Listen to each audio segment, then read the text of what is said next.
All right. Good afternoon, members. I call Committee of Supply, Section A to order. We are meeting today to continue the consideration of the budget estimates of the Ministry of Transportation and Infrastructure. I was like, what does MODI stand for? I now recognize the minister to move the vote. Thank you, Madam Chair. Resolved that a sum not exceeding $1,135,439,000 be granted to His Majesty to defray the expenses of the Ministry of Transportation and Infrastructure Ministry operations to 31st March 2025. Thank you, Minister. And I now recognize the member for Kelowna West. Thank you, Madam Chair. Through to the Minister, I just, with the recent wildfires in West Kelowna in August and September of this year, there's significant damage that's occurred to the topography above West Side Road. And as the Minister knows from previous questioning, there was a fourth phase that was temporarily postponed, the fourth phase of upgrading West Side Road.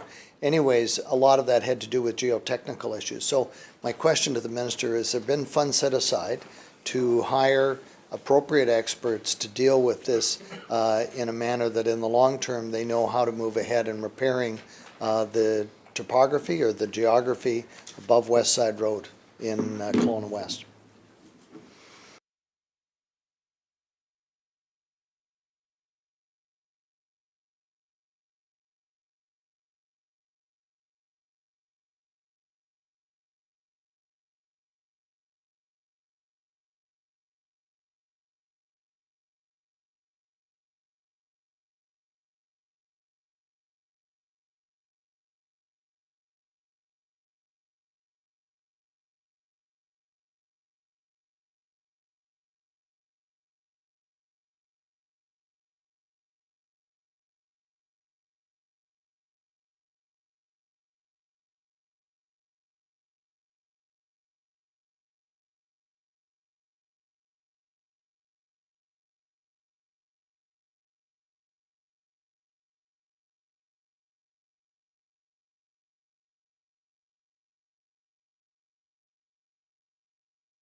Minister.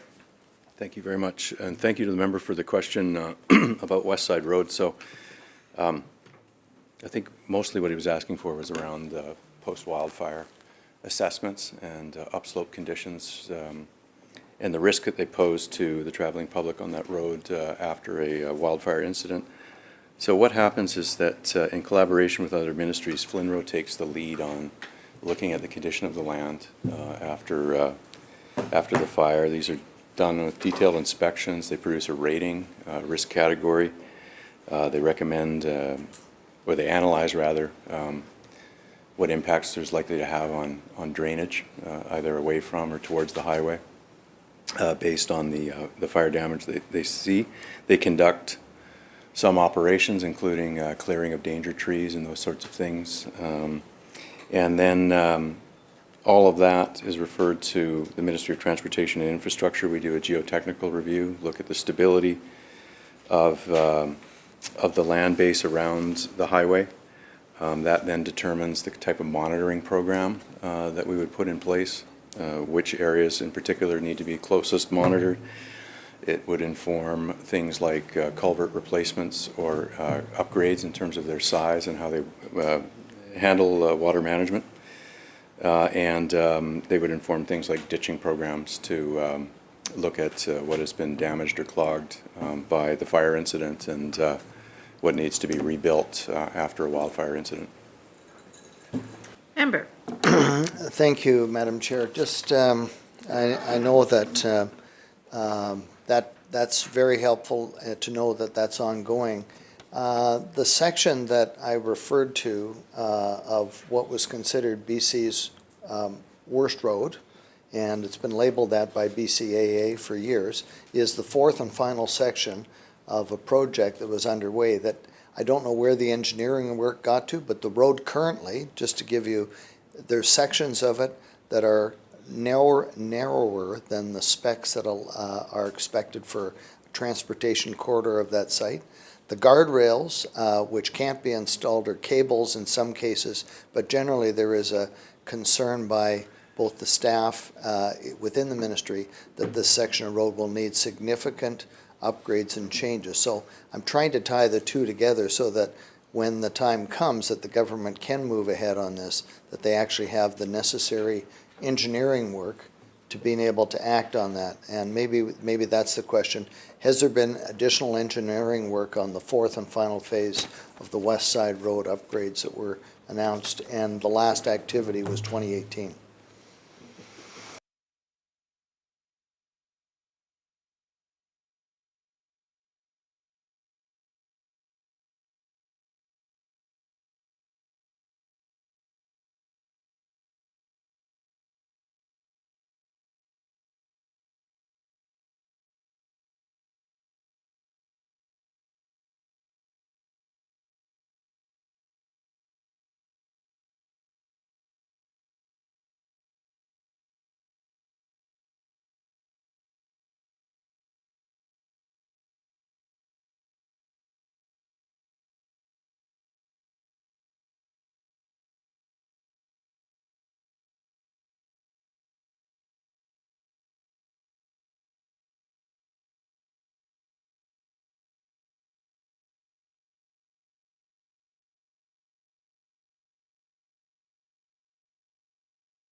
Minister. Thank you very much, Chair, and to the members. So the preliminary engineering report for this phase that the member is talking about that has been identified for improvements is completed. And now it is not at the highest level of engineering cost estimate at this time, but in terms of identified interventions to make this stretch safer and more conforming to the highway class of which this road is included, would be additional barrier, wider shoulders, rock catchment area improvements. We have done, as the member knows, some interim safety improvements from Pine Point to 4 Mile Creek in 2019, so that included 500 meters of widening on a stretch that needed it. We did some slope stabilization there, and we are planning some improvements this year to the section that the member has asked about, which deals with a retaining wall that's in poor condition to improve its performance, which would also, by moving it back, would add some width to the road. So we'll update the member on when that is planned so that he can inform his constituents, but it looks like it would be outside of the peak tourism season to avoid the traffic congestion that would come with that. Member. Thank you, Madam Chair. I appreciate the minister's answer on that and look forward. I know that this is a issue that's been around for a long time. Another issue that that still an obligation that the province has to WFM, West Bank First Nation, is on interchanges that were part of an agreement from 2005 as part of the Bennett Bridge and the Bushry Road Highway 97 interchange. We spoke about this last year. My understanding is that the design work has been completed in 2023, and the second one, which I understand the design work is not complete yet, is the Hudson Westlake Road Highway 97 off-ramp changes there. Just if I could get a status update on those two, if they're proceeding. I don't see them in this year's budget, so I'm just wondering when West Bank First Nation and the other members of the community could expect some improvements to be completed as part of that 2005 contract with the government.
Minister. Thank you very much.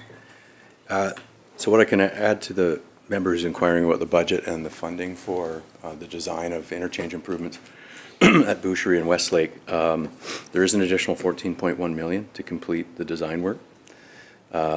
We expect that to be completed this winter. The Boucherie design, I'm advised, is currently at about 70% functional design completed. Westlake is about 50% of the preliminary design required, so there still is work to do, and that's why we'll complete that in the winter. I can report to the member that the ongoing strong relationship with West Bank First Nations continued. They've been advised at every step of the way on these projects, as well as the City of West Kelowna, who has a technical committee. There's an active transportation committee, and there are a number of other interest groups in the area, residents associations, who've had the opportunity for input and will continue to have that opportunity. There is, in fact, a meeting with the chief of West Bank First Nations this Friday, so it's a timely a question from the member. So we're going to continue that work very much, and the design work, we think, is ticking all the boxes in terms of safety and also representing the interests that have been put forward by the community of West Kelowna. Recognizing the member from West Vancouver, Sea to Sky. Thank you, Chair. Well, on the theme of road maintenance and rehabilitation, if I might talk a little bit about the Duffy Lake Road. I hope the minister has had the pleasure of traveling that road. It's a pretty magnificent piece of road connecting Pemberton with Lillooet. And we have seen quite a bit of work there over the years in terms of specifically repairing debris flow damage. But what we haven't been able to action is that about a 4-kilometer section sort of around Duffy Lake itself. It really is quite a stretch of cold patch and potholes.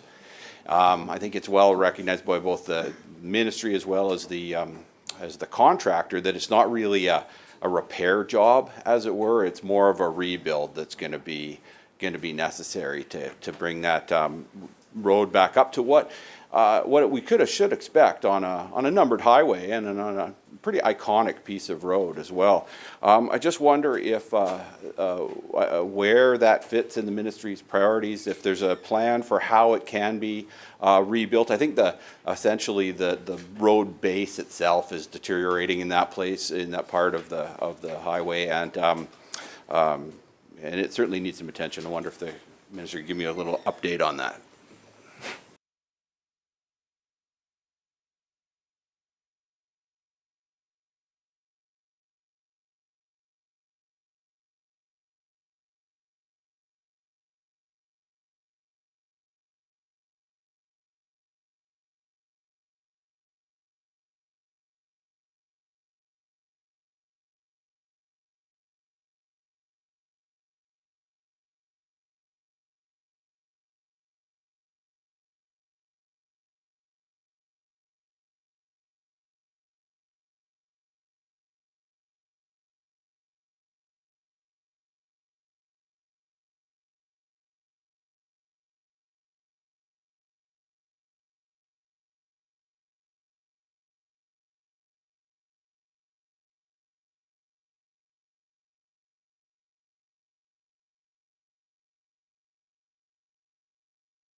Minister. Thank you very much. Thank you to the member. So I am familiar with this stretch of road, and it, of course, was subject to some of the slide activity we saw in the atmospheric river at different stretches. I think the phase that the member is asking about today is one where there's some systemic degradation of the road that causes annual problems that are patched and filled and put back together as best as possible. We have acknowledged that a rebuild is required, probably much longer than 4 kilometers. And in fact, our geotechnical analysis and engineering studies, of which we have funds in the budget to conduct this year, is looking at a length that's a lot more extensive than 4 kilometers. And that is really important for us to assess what the best strategies are for rebuilding the roads, how perhaps to phase it in terms of construction management. And we'll have more information to share with the member after we do that work. But that's the plan for this year, is to use a period when we can get engineers and geotechnical analysts out on the roads, look at it, after the snow's gone, and do an extensive investigation that will inform the kind of road works that are needed to make this stretch of Duffy Lake Road better. Member. Thank you, Chair, and thank you to the Minister for that question. I'm glad to see that it's on the work plan, and I recognize that certainly more than 4 kilometers is affected and likely needs to be assessed. That's sort of the crisis right there, the critical piece. But I'll look forward to an update on that and post winter. We'll be able to get going early. There's not much snow up there, so.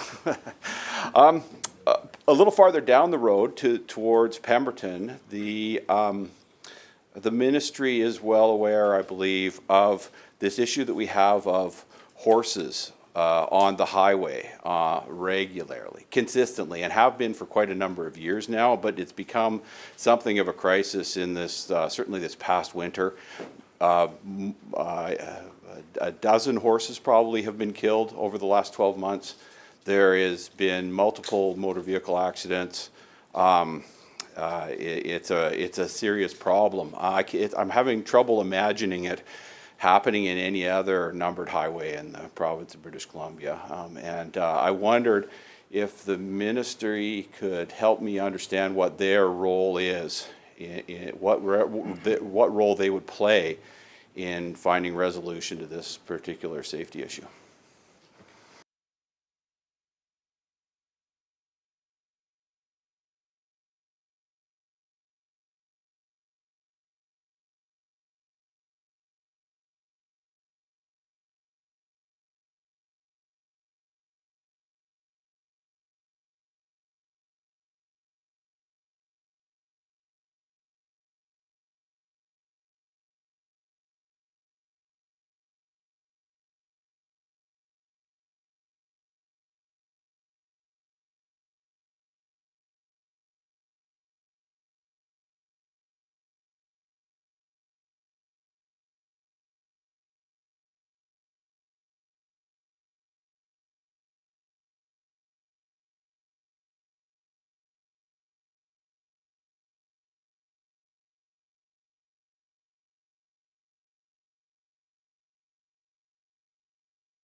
Minister.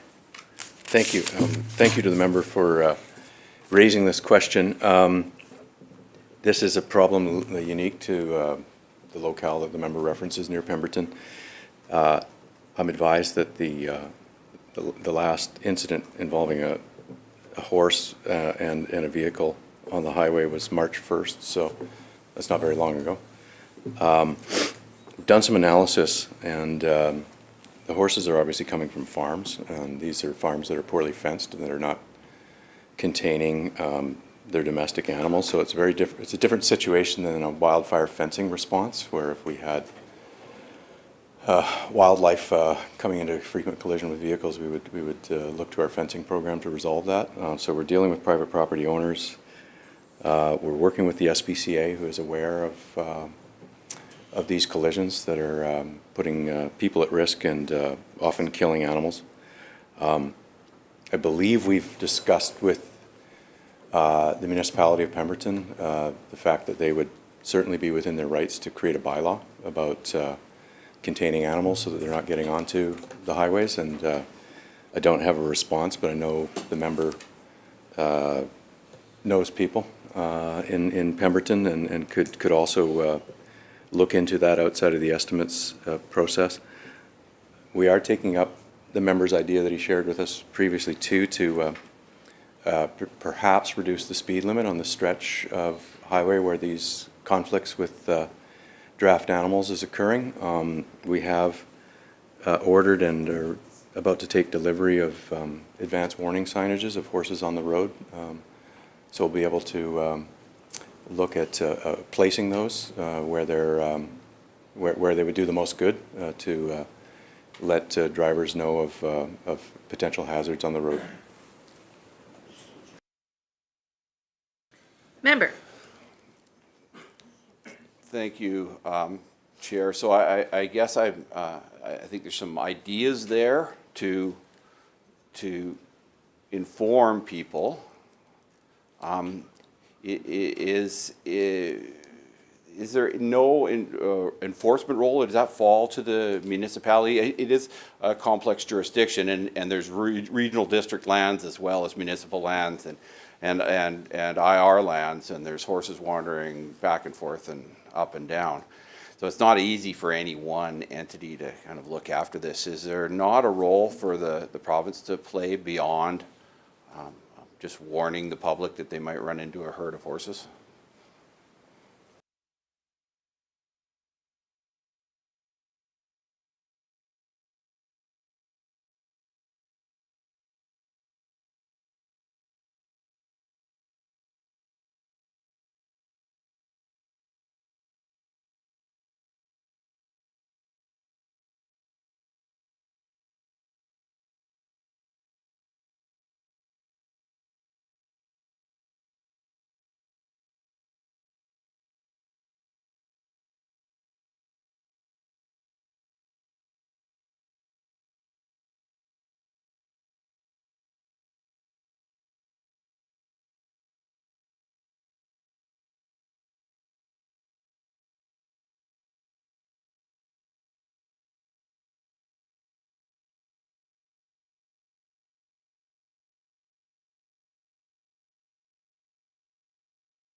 Minister. Thank you very much, and thank you to the member whose question was around scope of responsibility for enforcement of property owners, in this case farmers, who are causing collisions and accidents on a provincial highway.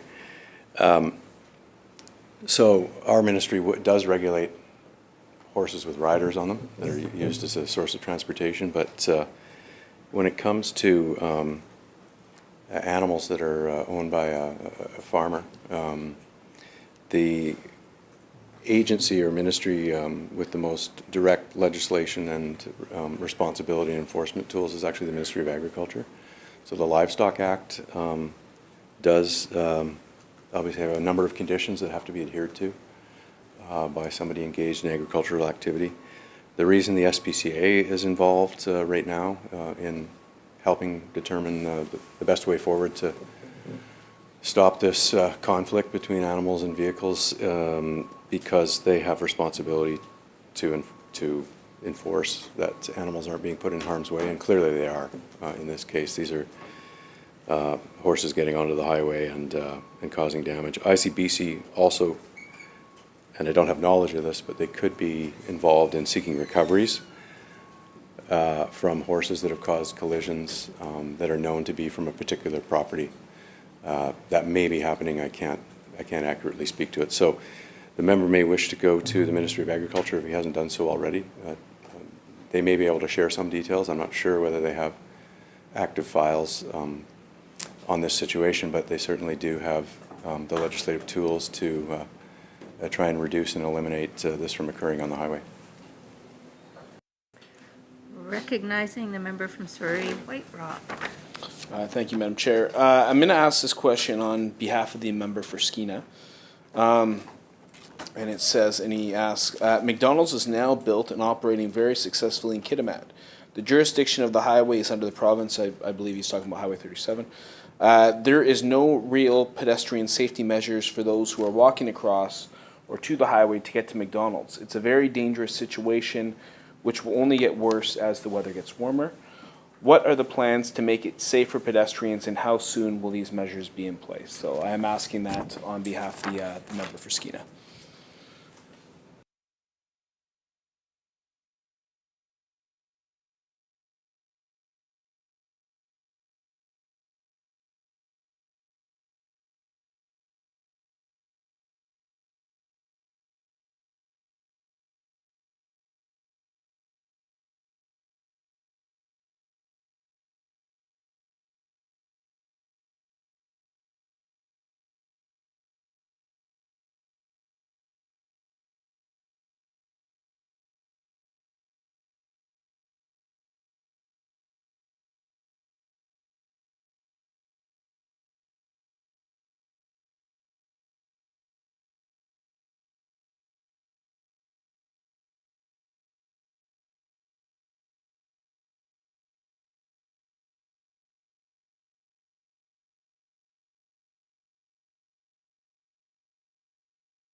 Minister. Okay, sorry.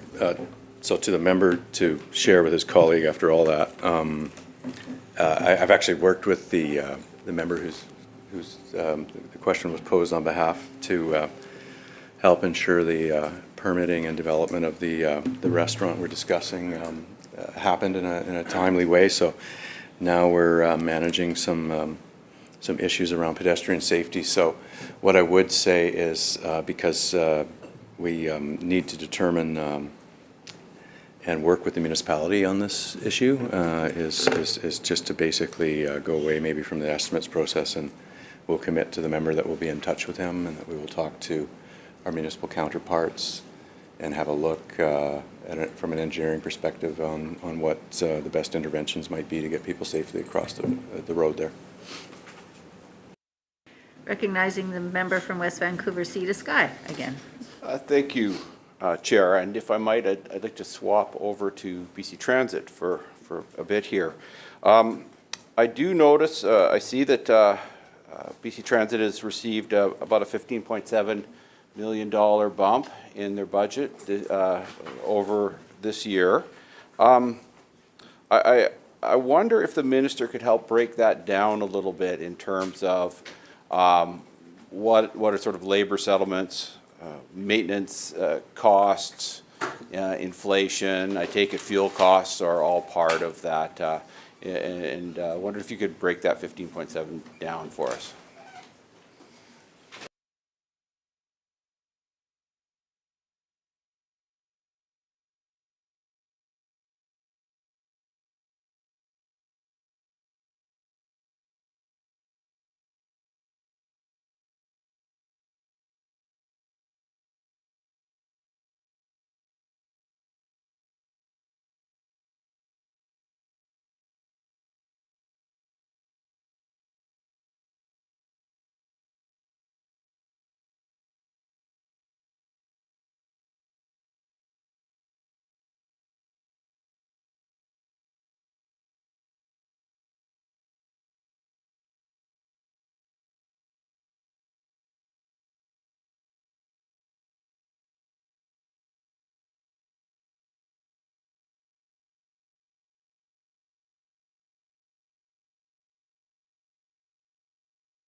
Minister.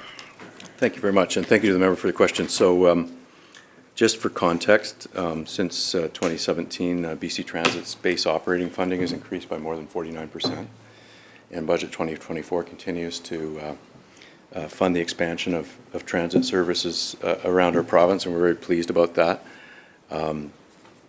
Budget 2023, the member was here, the operating grant was 145.8 million from the province, and in the next fiscal year that begins April 1st, it will be 161.4 million.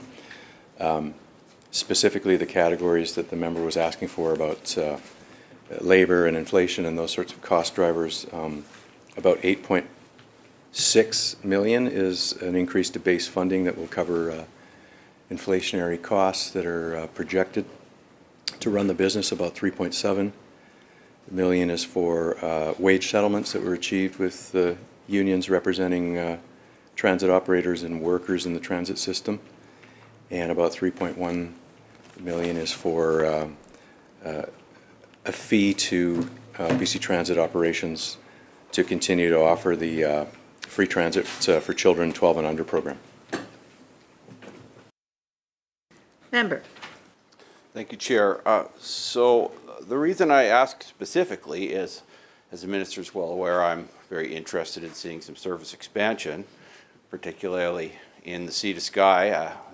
We don't have to rehash all this, but the Minister certainly is aware of the initiatives taking place since the 2017 Sea to Sky, BC Transit Sea to Sky 25-year Transit Futures Plan. Local governments, First Nations, everybody's on board wanting a regional transit service. I had an opportunity to speak to the Premier last summer, and I was optimistic that we were going to see some action. But I've been since disappointed.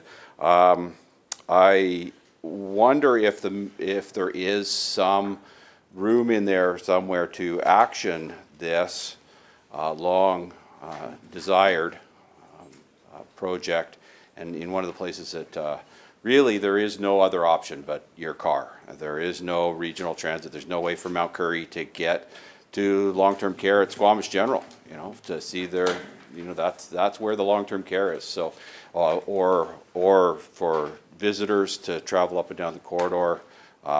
We only have one highway it's essentially a two-lane highway, and we have to steward the capacity we have, and transit's really the future of that. So is there any opportunity for us to see transit? And we also had some trials, perhaps. The Minister, I think, mentioned last year there was going to be some trial with the private sector. There's a demand study. Haven't heard much about the trial, though. It sounded like it didn't certainly make a mark. So is there some updates on a Sea to Sky regional transit service potential?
Minister. Okay.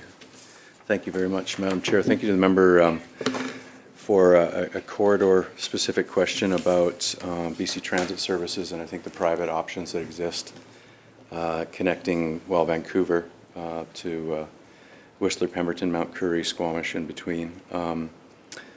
I do want to direct the member's attention to page 20 of the budget document because you'll get a little bit more of discussion of some of the numbers that we've just shared and I'll share again on the expansion. This budget is very good for growing transit service in the communities that are served by BC Transit. We will have an additional 358,000 service hours in British Columbia as a result of budget 2024. That's a nearly 15% expansion, so that's very good news for communities from the Fraser Valley to Victoria to Sea to Sky.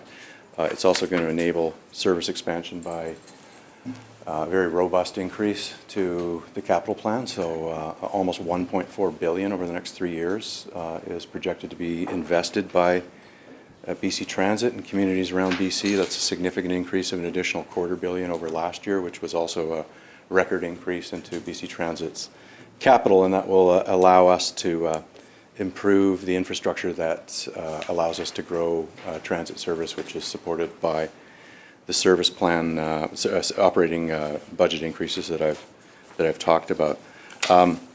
With a focus on Sea to Sky, of course, the member is aware that there's some current communities served by both public transit, BC Transit, and I'll break them into 4 parts along the corridor because it's a very long corridor of about 165 kilometers. Mount Currie, Pemberton, Whistler has a BC Transit commuter service. The private sector services this corridor as well through Whistler Rides. Squamish, Whistler, private sector services include Whistler Rides, Snowbus, and Skylinks. The Squamish to Vancouver is serviced by private sector providers Whistler Rides, Skylinks, Snowbus, and there's a commuter service, Squamish Connector. TransLink service area, of course, ends in Lions Bay, and we're having discussions between TransLink and BC Transit about how to best integrate for the rider. Points where service ends and begins or transfers, and I think that's very good that those entities coordinate in that way. And I think that covers the service right now, but I would say this. There are a number of regions in BC that have similar aspirations to provide better inter-community bus service, as does Sea to Sky. North Okanagan's one example, Fraser Valley Express is another. Local government has come to the table with their traditional share of partnership dollars through fare revenue and through property taxes. We have not secured an agreement just yet with the Sea to Sky region. They are not considering increasing local property taxes to help fund a new regional transit service, at least at this point in time. Property taxes do, of course, support the local service that they enjoy in the region. So those discussions are ongoing with the local governments that are represented in the corridor. We hope to, set the table again to be able to partner on a service expansion and better intercity community service. We've seen that. I know here in my own backyard, having inter-regional service between Victoria to the Cowichan Valley and from Cowichan Valley to the Nanaimo Regional District has been a new feature. It's only a few years old. It started just prior to and labored a bit under COVID, but it's in operation, and it's probably one of the areas that the service expansion dollars provided for in Budget 2024 are going to address. Member. Thank you, Chair. Thanks to the Minister for the recitation on the service, but in the Sea to Sky. But I think it's easy to recognize that it's a very haphazard type of system, and it's by no means seamless. And the Mount Currie, Pemberton, Whistler commuter, the transit, BC Transit does operate in partnership with the Low-Watt, the Squamish-Lowell Regional District, and the Village of Pemberton. I think it runs 3 times a day, so it really doesn't serve the interests or the needs in the community at all. And I think there's also been some concerns around the safety on one of those services as well. So it's certainly something to pay attention to. The private sector pieces do add value. However, they are self-serving. You know, they pick the most profitable routes, and that's the real challenge. You know, the service, you can get on a bus in Whistler and end up at the airport relatively easily in the winter. That's fine. But that doesn't help you get from community to community, and certainly the people that need and have to rely on public transit. The minister referenced the funding formula and the lack of agreement between the local governments. Well, I think the local governments and the First Nations are pretty consistent in their recommendations around what they'd like to see happen around the funding formula. And I'd point out that on the property tax piece, believe you me, all communities referenced are all very much supportive of transit, and in fact have money for their internal services sitting aside waiting for additional matching funds from BC Transit, so that those transit hours that the minister referenced can be expanded. They are there. They have been waiting for BC Transit. But when it comes to the regional service, the challenge is that Whistler comprises some 75% of the assessed values in the corridor, and so based on that traditional model, they're going to pay 70% of the ride for the whole region, and it's just not equitable to that community, and creates a disproportionate impact, and really Whistler wouldn't be receiving 75% of the service or even remotely close to that. So that formula is problematic, and I'd encourage the minister to again sit down with the parties, the Low-Watt Nation, the Squamish Nation, the Squamish-Lowell Regional District, the Village of Pemberton, the District of Squamish, and the Resort Municipality of Whistler, who are all on the same page around how to move forward on this real critical need for the corridor. Maybe I'll leave it at that and just encourage the minister to meet. Minister. Thank you. And I thank the member for raising the issue. I do want him to take away the sense from myself as minister, but also the board of directors and the executive management team at BC Transit. We know about this corridor. Ministry of Transportation and Infrastructure has been conducting a number of studies. We want to get a funding agreement. We want to get service agreements in place. We want to make it a priority. We want to, at the very least, have the service that was eliminated in 2011 after the Olympic Games that serviced BC Transit intercommunity between Squamish and Whistler. I can't explain why that was mothballed at the time, but we want to. I'm going to hold you that minister with every 15 minutes, 20 hours a day. Member. It was only 4 times a day. But it was something, and so we're interested in that, and like I say, the mayors and local government officials, regional district officials in the corridor have made good representations to us. We had a difficult time moving as forward as quickly as we would have liked during the pandemic, and really that cost us a couple of years there in 2020 to 2022 as the rest of the transit system was really in a kind of troubled place, and we had to make our priority working with Ottawa to get funding agreements to avoid any cuts anywhere in the transit system around the country, and we were successful in doing that. And I think the transit system is in better shape than anywhere in the country, and the facts bear that out because of the work that we did. And that includes even in this corridor, despite the improvements that we might look to make in Sea to Sky, the fact that it didn't go backwards, it didn't lose service, it wasn't subjected to any cuts. is a good thing. So we'll keep working at that, and we'll keep the member informed about any public consultations coming, because I know that he would be valuable in letting his constituents know how to participate in those sorts of things. Recognizing the member from Surrey White Rock.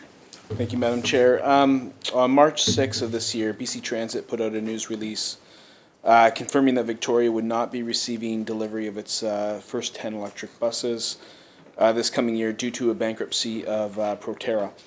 I think it was in October that BC Transit announced the funding from the province, and it was jointly done with the federal government for, as I said, 10 buses. So to the Minister, how much did the province provide towards the purchase of these buses, and what is the current status of that funding now, and will the province be recouping the costs?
Minister. Okay, thank you. Thank you to the member for the question. It allows me to clear up a couple of things just for reporting on this, because it's obviously of public interest that there's been a setback in electrification of the bus fleet, at least in the instance of BC Transit and the Victoria Regional Transit System's procurement from the winner of a competition in 2022, which was Proterra, a company that was founded by some former Tesla executives and was a US-based manufacturer. For context, it's interesting that vehicle sales for electric buses around the world did not fare well from the pandemic. We were just talking about that on an unrelated question, but I thought the member would be interested to know that I think 11 international companies that produced e-buses filed Chapter 11 or whatever bankruptcy provisions in the nation state that they do business in. So it's harder to get them, is my point.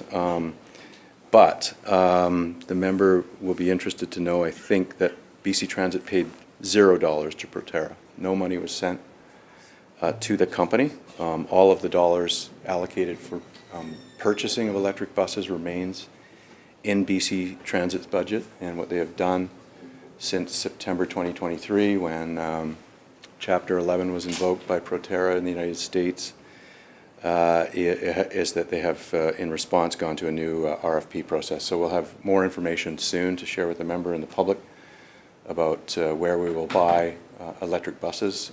But in terms of financial shielding from Proterra, we're not involved in any of those protections. We have no claims against them. They receive no money from BC Transit. Member. Thank you, Madam Chair. Thank you to the Minister for the answer. So with this delay in acquiring electric buses, how does this impact BC Transit's ability to meet its Clean BC target of 16% GHG emission reduction by 2025?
Minister.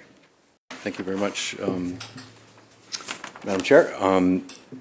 In answer to the member's question, the 10 buses that were on order from Proterra are not going to impact the 2025 or 2030 GHG emission reduction targets for BC Transit. As I say, they are in procurement right now. They've pre-qualified a number of vendors around the world months ago, and we will have news to share about that. It's important too, when you look at the pathway forward in Clean BC to achieve emissions reductions in the public transit system.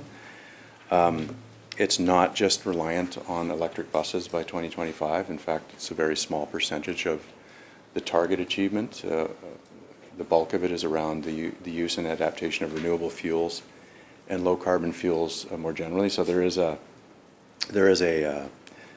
multi-pronged strategy on emission reduction targets.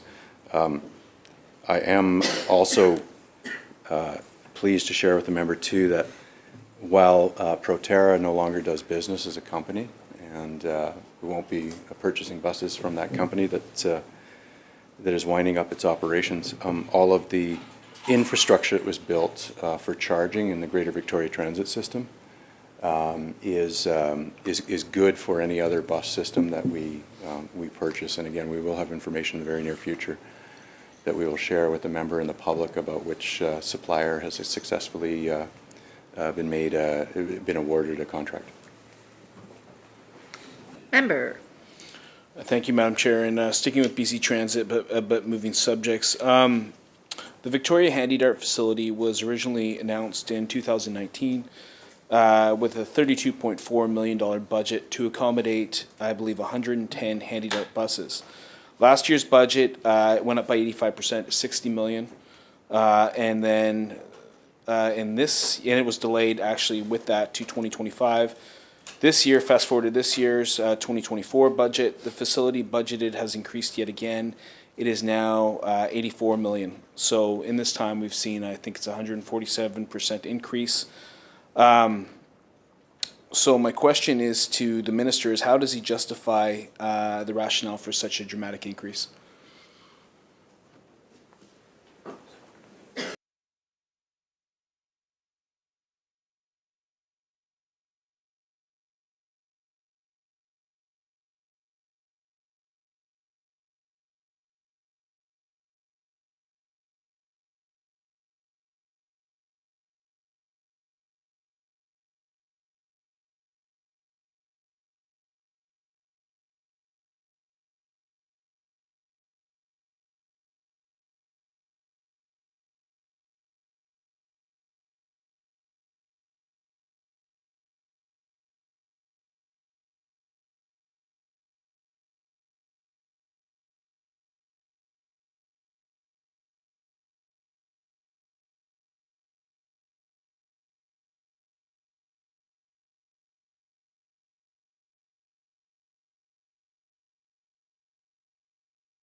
Minister. Thank you very much. And to the member, I'll ask him to bear with me because the question he asks has a number of contributing factors to it.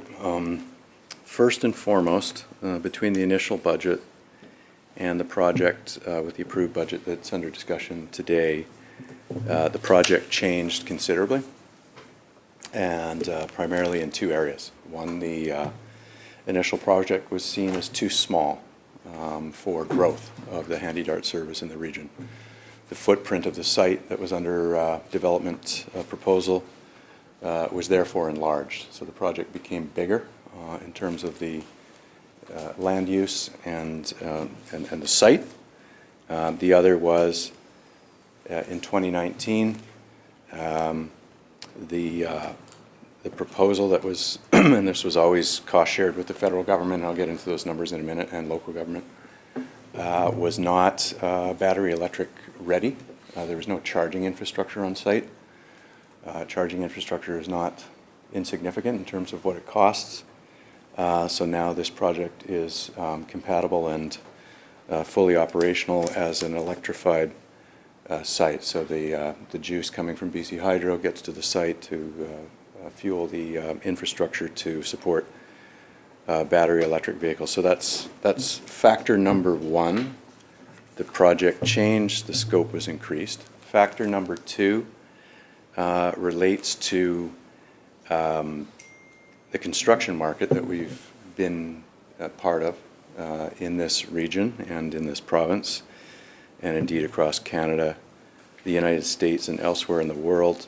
Infrastructure costs, because of input costs, are more expensive. Labor prices have increased. Supply chains have been disrupted. Timelines for construction projects have been put under some pressure. So there is some of that in the budget lift for the project. But the third thing, and I want to say this as gently as I can, while there is some controversy amongst some in the municipal world about the province's approach to housing development and pre-zoning and getting housing delivered faster, I think this project's actually instructive as to why transit exchanges should be fast-tracked for municipal approvals or not require public hearings at all. This Handy Dart Mobility Center for passengers that need that and rely on that service in this region, Greater Victoria, was subjected to I'm going to put it kindly, a very redundantly thorough public process.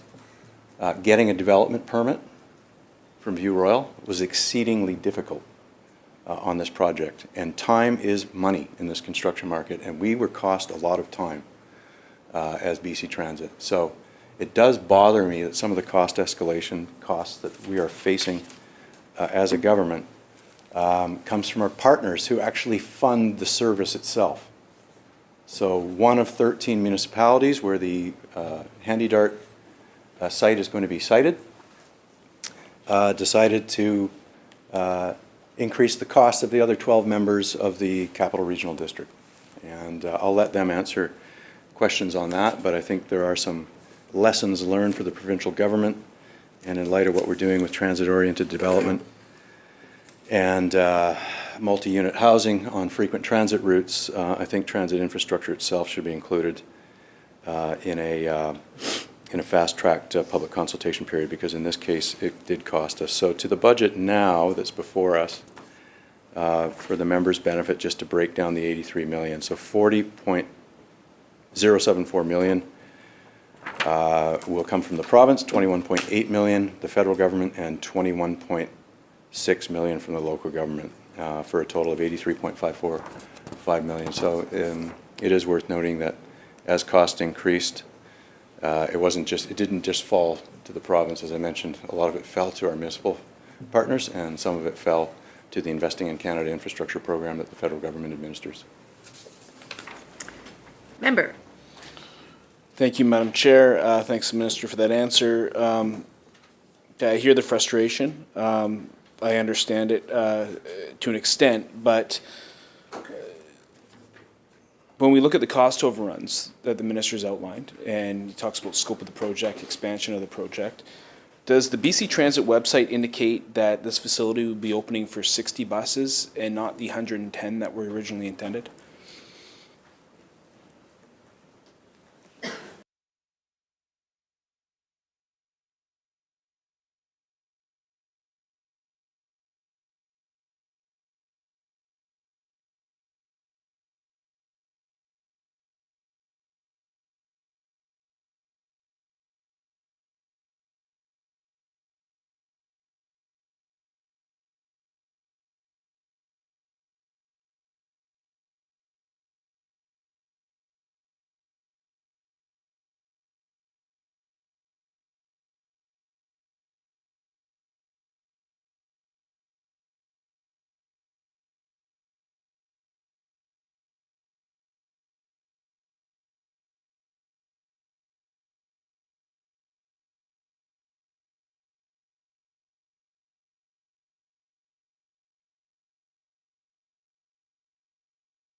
Minister. I was not just now able to surf the BC Transit website, but it should say 110 because that's the capacity for the expanded scope of the center. If the 60 is there erroneously, that's from a previous iteration of the project. Member. Okay, thank you, Madam Chair. So just to be clear, and I'm not trying to be cute with this in any way, so the minister's claiming that it's what originally intended for, which was the 110 handy dart buses to accommodate, not the 60 that can be found on the BC Transit website.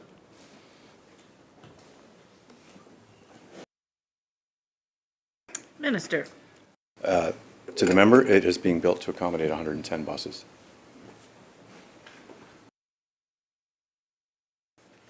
Member. Thank you, Madam Chair. I'm going to switch over to BC Ferries now. I don't know if the minister wants to take a 5-minute recess or 10. I'll call a 7.5-minute recess.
Committee back to order and recognizing the member from Surrey White Rock. Thank you, Madam Chair, and I want to thank the Minister and his staff as we go forward in this process. And we'll move on to something I think is fairly important, and that is BC Ferries. Now, I've got some very specific questions on ferries that I think we'll spend quite a bit of time on today and probably into tomorrow. But just in a general sense, I think that as somebody that relies on BC Ferries, myself, I know others in this room likely do, it's been a system of chaos. And I think the minister I'll hear his statements on it, but for something that people depend on, whether it's getting over for school, getting over for work, medical appointments, to visit their family, it has not been a dependable service. The people working there on the front lines have been dependable. I think they've faced some excruciating challenges. I think they haven't been supported by the executives at BC Ferries or by the province itself. And I think that that's put them in incredible hardship. The challenges that we are seeing, and we're seeing them every day, we saw them on the weekend, we've seen them for the last 2 years, and I think we've hit a crux of these challenges. So my question to the minister is just direct. Is he satisfied with what we have seen from BC Ferries over the last 2 years?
Minister. Thank you very much, Madam Chair. It's a fairly broad question, but I'll try and be specific for the member. BC Ferries, of course, has been an area of concern for those living on the coast, and about 75% of British Columbia can be said to be coastal communities, the population of the province. It is the world's third largest ferry fleet. Very sophisticated, large operation, over many dozens of routes and hundreds of thousands of sailings annually. The transportation sector came out of the pandemic with great difficulty, and you can see that with disruptions to passenger rail service throughout the continent. You can see that with disruptions to the functioning of airports, airport screening services, airport flight direction services, airline employees. And I think BC Ferries falls into that category where they saw unanticipated retirements during the pandemic of employees who were of a certain demographic and age leaving the company. There were disruptions around supply chain for things like parts, so we can talk about some of the mechanical challenges that the maintenance regime on vessels has experienced. The company was also facing serious cost pressures, as we've seen again with airlines and other forms of passenger travel, on a cost increase that was significantly higher than the overall rate of inflation in the economy. Some of this is related to fuel, but some of it is related to other things that made it higher than what was happening in the overall average of the economy. That is why 10 months ago in this chamber we put a special supplementary estimate for the House to make sure that ferry services remained both available and affordable for British Columbians. And that was an extraordinary $500 million investment that will flow to what is called Performance Term 6, which begins April 1st of 2024 and runs through 2028, and will keep the average rate of fare increases to 3.2% or below. Without that action by the provincial government, without that vote of the legislature to allocate funds for the next 4 years to the company, the average would have been somewhere between 9.5% and 10% annual increase, which one can imagine how much that adds to the cost of passenger travel, as well as the movement of goods in our economy that rely on key routes across the economy. And that would have driven up the cost of groceries, building materials, trade and services, with tradespeople coming, and therefore seeing that on the horizon, our government worked extraordinarily quickly in early 2023 to make sure that that was entirely avoided. Now, there was a vote in the legislature. The other side of the House voted against that, but I cannot underestimate how important that $500 million was for stabilizing the company's operations, because some of the pressures on fares were for increases to labor costs, necessary increases for training programs that the company aspired to introduce to get skilled labor through the various levels of training to be able to fill key positions to reduce cancellations. Now, we have to put this into context. The ferry service, even in a year where its reliability had declined, such that it was a concern for me and for the government, was still at 98.4%. All sailings left on time and as scheduled. But that 1.6% was enough to leave a lot of people stranded, especially during peak travel periods when tourists and others were trying to get to and from the islands that are served on the coast in a position where it cost them personally. And I know from talking to people living around the coast that things like getting to work, medical appointments, field trips for kids, all sorts of things were impacted, tourists getting to their bookings on time, and that was simply an unacceptable situation, because obviously there are always going to be, on this wild coast of ours, as there was just this past weekend where we had 90 to 110 kilometer an hour winds and it was unsafe to travel, you're going to have those kinds of weather-related cancellations. But what we can control to a greater extent are human factors related to the number one source of frustration with inside the company, which was insufficient crewing. Now, the company has responded, and the government has certainly urged them to respond by engaging in a expedited and significant and creative hiring of new employees needed. So I'm pleased to say in fiscal 2022-23, 1,200 new staff were hired. 800 were hired the previous year, 1,200 in the year after, and that is contributing to the improvements that we want to see. And if I can outline for the member what improvement looks like, I'll just quote a few figures that compare the fiscal quarter that we've just completed that ended in December. So October, November, December, Q3 of fiscal 23-24 year. The number of cancellations related to crew was at 100 sailings. 1 year previous, Q3 of fiscal 2022-23, 308 cancellations were attributed to crewing issues. So in other words, about a 2/3 decline in 1 year.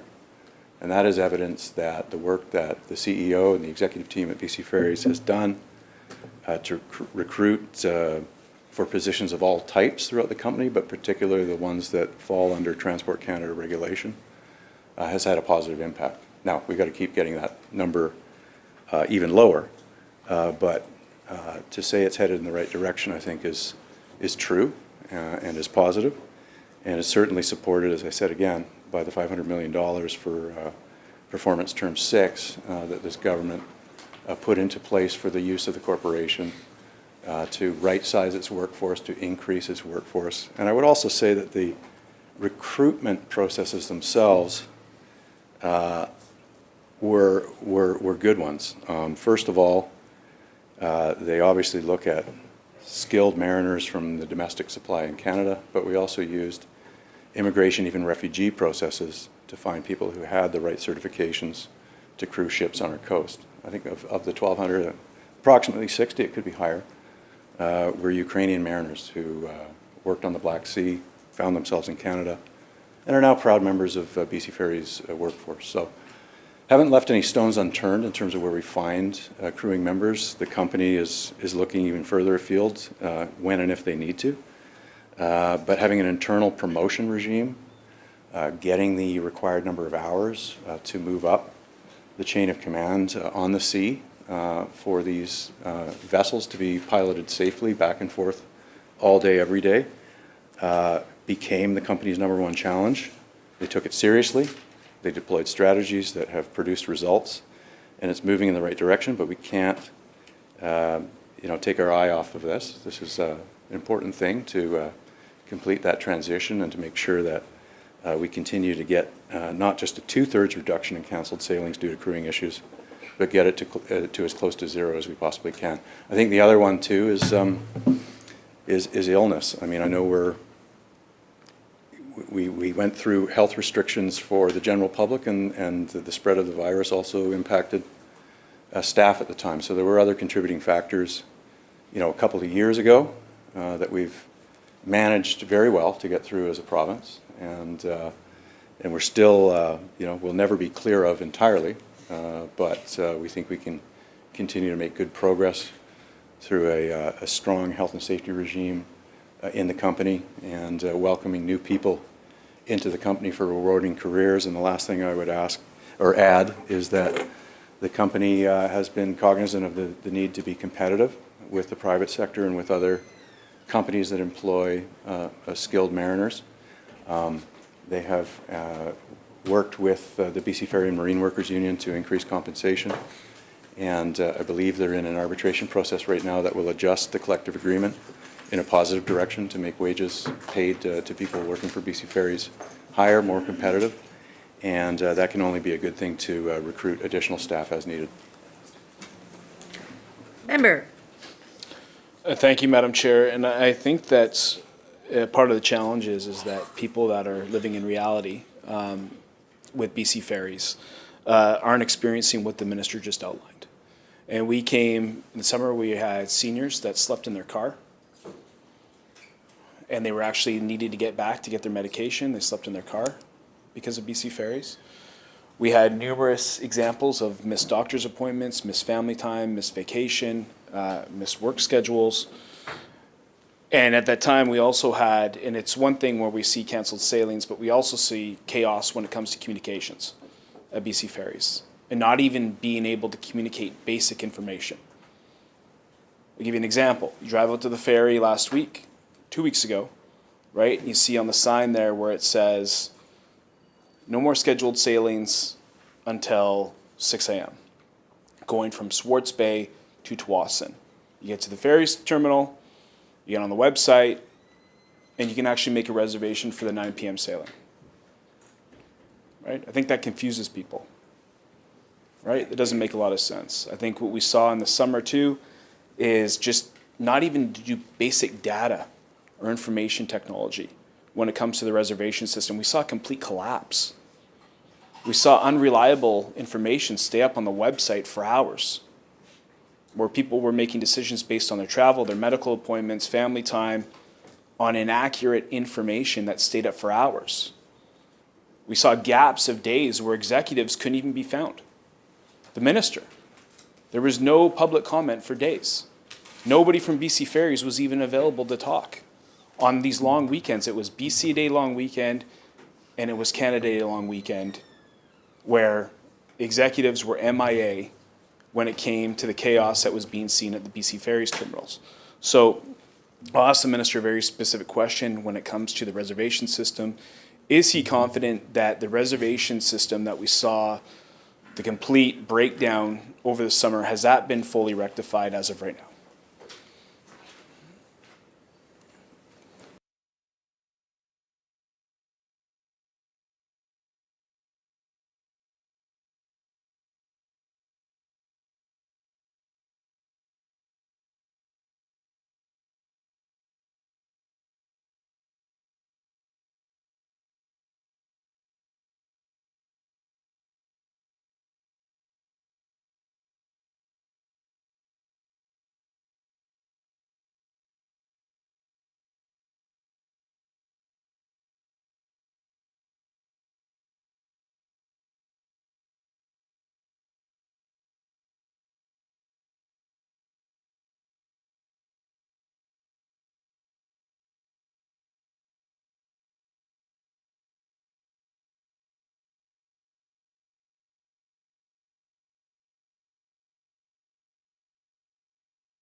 Minister. Thank you, Madam Chair. And to the member, appreciate the question. In addition to working closely with BC Ferries on affordability, as we have done,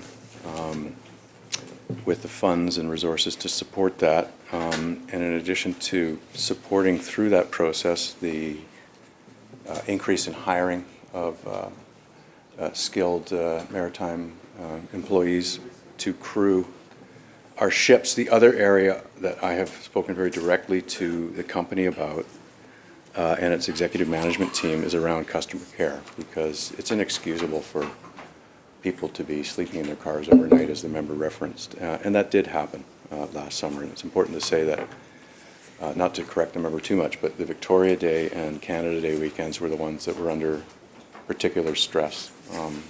Short vessels, short crew, and that was difficult. And that's when we had some chaotic scenes at ferry terminals. We did see very significant improvements in the same summer peak season, though, on BC Day and Labor Day, where vessels left on time as scheduled, and therefore the crashing of websites from rebookings of reservations, etc., were not a factor on those extremely busy weekends. In fact, I think BC Day and Labor Day are the number 1 and number 2 weekends for passenger volumes. So that's what we want to see going forward, coming into the next summer peak season, is the reliability that we began to see improve by the end of last summer, but we want to see it improve even more. And I answered a previous question from the member about Q3 of this fiscal year versus Q3 of last year, where we have begun to see significant improvements in reliability, and that's what we're aiming for going forward. The other thing that's happening in the background in terms of Performance Term 6 that begins April 1st is not only about government putting resources in place to keep fares affordable for the coast, as important as that is.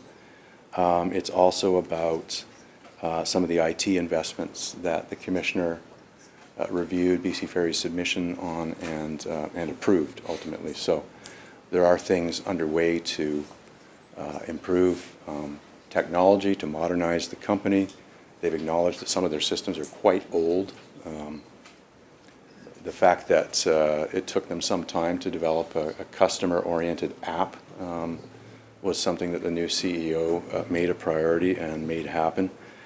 There's more to do in that regard, though, in terms of how well the system performs, especially at times when there's a lot of hits and traffic on the BC Ferries website, and that's what they're focused on. Member. Thank you, Madam Chair. And I think that anybody that's ever tried to access Wi-Fi on BC Ferries, whether at the terminal or, God forbid, on the ship, if it exists, it can echo that frustration. In terms of the challenges that we saw on those weekends, the challenges that we continue to see with BC Ferries, can the Minister outline exactly what has been done in terms of the IT upgrades, specifically to the reservation system and the website itself? I get that Twitter or X now is a different beast, even though I would say appreciate the people that put the long hours in. It does tend to give conflicting views now and again in terms of how responses are given out.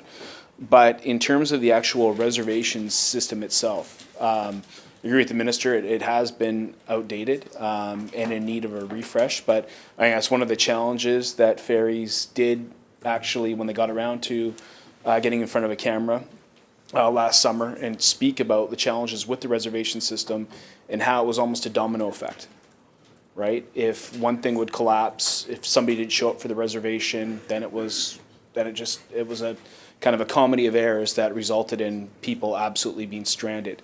So have those upgrades been made? Are they in place now? And is the reservation system reliable?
Minister.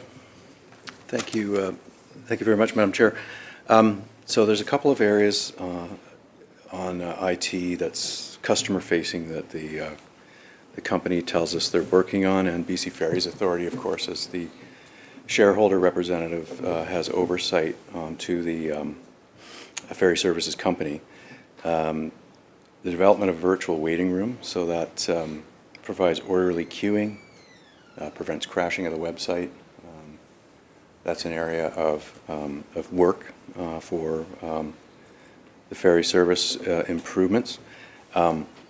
They're looking at overall technical improvements to increase capacity and performance. The overall goal is basically better real-time info and coordinating things like web-based information sources, overhead readers on highways approaching terminals, and also at the terminal. What's critically important is to get faster updates on the not inconsiderable number of reservation no-shows that occurs on a typical day at a ferry terminal, to accurately reflect what available deck space is, so that it doesn't show that multiple sailings are full, when in fact sailings about to leave have not been filled yet. That's one of the central areas of concern that I've shared discussions with officials at BC Ferries about, and that they're working on improving. That will probably make the biggest difference going forward, and it's one that is the priority of the information technology resources that they're putting into place. Member. Okay, thank you, Madam Chair. I don't find that very comforting. The fact is that we had information in late July up on the BC Ferries website on Twitter that advertised a 9 sailing delay. You couldn't get, a 9 sailing, full for 9 sailings from Victoria to Vancouver. The information was inaccurate, and it stayed up for hours before somebody actually got around to getting out and correcting it. Executives were MIA, you couldn't find anybody to speak. And not only that, the next day, when people are actually, and the minister talks about an affordability crisis, and for the sailings that were canceled for people that did have reservations, they got this note. It said, "We are experiencing a high volume of compensation and refund requests, so responding may take longer than usual. Our normal response time is between 7 and 14 days, but it may take between 4 and 6 weeks." That was the note to BC Ferries from the general public. So again, a system in chaos, and what the minister has said is the chaos is not fixed yet. When we talk about a reservation system that is, at that time, was completely unreliable, we've got a communication system that is fraught with error, whether it's the website, whether it's how they're managing social media, even the fact that they can't even find executives to put out to help give the public some idea of what is going on at the ferry terminals. We saw lines stretching blocks. Like we noted, we talked about seniors sleeping in cars. We had people canceling trips. Some of which didn't even need to be done, but it was based on inaccurate information that stayed up for hours at a time. And the ministry, yet I ask, if what have we done specifically to enhance the reservation system, even the refund system. If you're spending, whether it's $200 on a round trip, whatever it be for a family of 5, it's probably more than that, and it's going to take you 4 to 6 weeks to get your money back from a system that utterly failed you. I don't think the public would find that acceptable. We've seen it, they don't. And months later, 8 months later, the minister cannot even give any guarantees that the system has actually improved. So again, to the minister is, what has specifically been done to enhance the IT, the reservation, and the communications at BC Ferries?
Minister. Thank you, Madam Chair. So, a couple of things to say here. And I think we're getting to the point where it's becoming clear how interrelated the areas of improvement that have been strategically outlined here this afternoon, that BC Ferries Service has outlined to the public.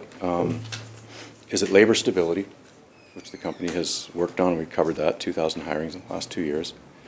It leads to fewer cancellations, which leads to less rebookings, which leads to less incidents like we saw last summer on a couple of critical weekends where the traveling public was seriously inconvenienced, to put it mildly. So that is point one. We just want to have less of that overall. On the IT side, there is a fairly robust discussion and consultation with coastal communities through the charting the course process that the company is undergoing right now.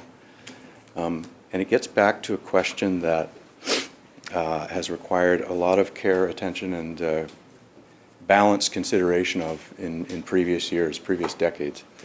And that is, what is the right, especially on main routes, the right balance between a reservation system versus a drive up and board type of service, which at one point in time, BC Ferries was entirely a drive up service.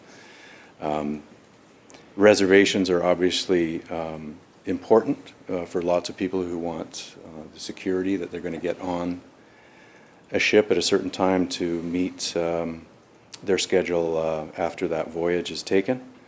And there are a lot of people who live and work on the island who want to be able to just drive up and get on the ship. So that process hasn't completed, but I know that that will be the issue that it always comes back to, is what is the right balance. And I don't have the answer for that, and that's an operational decision for BC Ferries to work on, just as they are working on a better system for making sure that real-time information is being utilized on all their communications avenues, whether it's social media, online, on the reservation system, or other things that the public consults with as they're being updated on the performance of BC Ferries on a given day. So these are important things that they're working on. And I would note as well that on the communication side with the public, I think, and hopefully the member has noticed this, that BC Ferries has been a lot more proactive in recent months. Starting in 2023, they have now conducted a number of technical briefings for the media that then get reported to the public about BC Ferries and their strategies and some of the things that they are doing as a company, some of the things to expect during a given travel season. We saw that in advance of the winter Christmas period. We saw that recently around refits and maintenance schedule. And quite frankly, we need more of that. And we've been encouraging BC Ferries to be very forthwith and disclose some of the challenges and solutions that they're putting forward as they work on reliability. I mentioned earlier that 98.4% of sailings left on time as scheduled last year, and it's getting better all the time, but that's not good enough. It needs to be higher. It needs to be into the 99 percentile. The company knows that. I know the CEO knows that. And that's exactly what they're working on with a very multi-layered strategy to do that. And I will go back to where we started here, which was around labor stability. BC Ferries is a recognized top employer in the province. It needs to recruit more employees. It has been recruiting more employees. It's meeting the challenge around more robust training regimes. It has partnerships with institutions like Vancouver Island University, BCIT, Camosun College. It's working with the shipping industry to identify skilled labor to work on its ships. It's working with the union to increase compensation. These are all good things. And this is all background as to why we've seen a precipitous drop in the number of sailing cancellations that were related to crewing issues. I know that we would like Transport Canada to have a higher degree of flexibility in some cases, and that's something we would like, but it's something that's very hard to achieve. They have, as a safety agency, a different set of factors and a different set of responsibilities in terms of who would come pointing the finger of blame to them if something happened on the seas and they had allowed a crewing issue to be reduced. So I'll leave it there, other than to say that we have made representations to Transport Canada on routes around crewing issues where we think there would be improvements and where we think that there are flexibilities that would not in any way jeopardize safety, but it has not, to this point, led to any adjustments on their part. Member. Thank you, Madam Chair. And the minister talks about striking the right balance, but it's the right balance is competence. It's reliability. BC Ferries has been neither. The minister talked about in 2023 that they started these technical briefings with the media or whatever it was. We saw the majority of these challenges in 2023. The fact is that on the ferry website in July, we had inaccurate information up for hours. Hours. And that's, okay, you can say, you know, there was a technical aspect that gave the inaccurate information. But how do we go hours and hours and hours at a peak period where nobody in the government or at BC Ferries says, hold on, we actually have space available. Some of these ferries that are departing aren't full.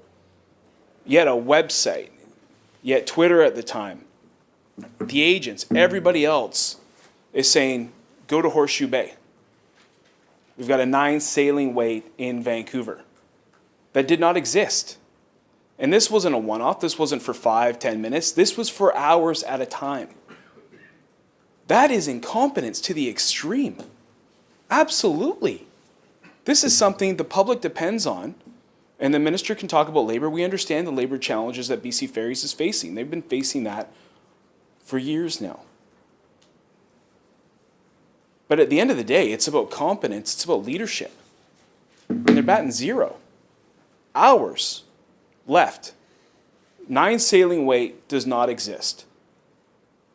Not only that, the day after, by the way, if you missed it or if we canceled your reservation, it's going to take you 4 to 6 weeks to get a refund because we're overwhelmed. That is not a reliable service. It's an outdated service. And it's not the frontline work. I feel sorry for the ticket agents that have to explain this to people coming in, because that is a tough job. It is a tough job loading people on and having to explain to somebody they can't get to their medical appointment because BC Ferries can't communicate properly.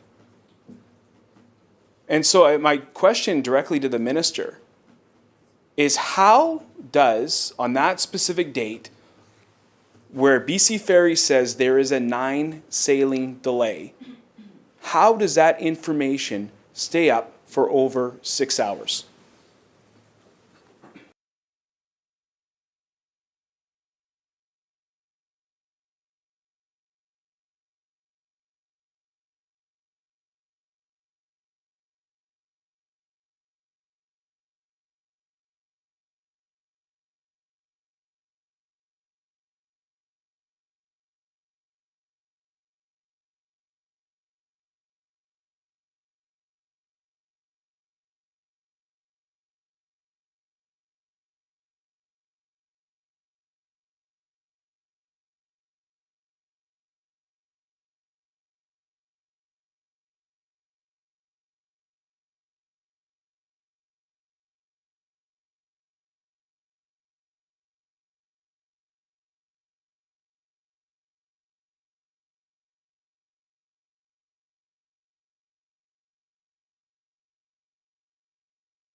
Minister. Thank you very much.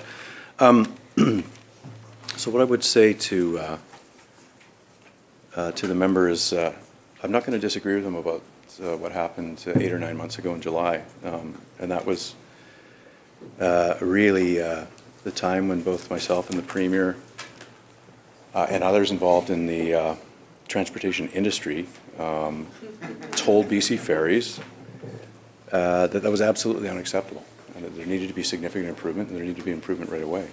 It shouldn't be a matter of money, and if the company is anticipating any financial barriers to doing what it needs to do to be a more successful service, and again, that means going from 98.4% reliability to something higher, getting at that last 1.6% of scheduled sailings that did not leave on time or did not leave at all, then we're here to help, and that's what we did.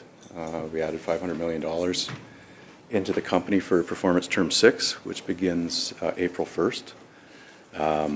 We asked them to engage in a partnership on massive recruitment and hiring. They've done that. It's showing results. I've outlined that for the member.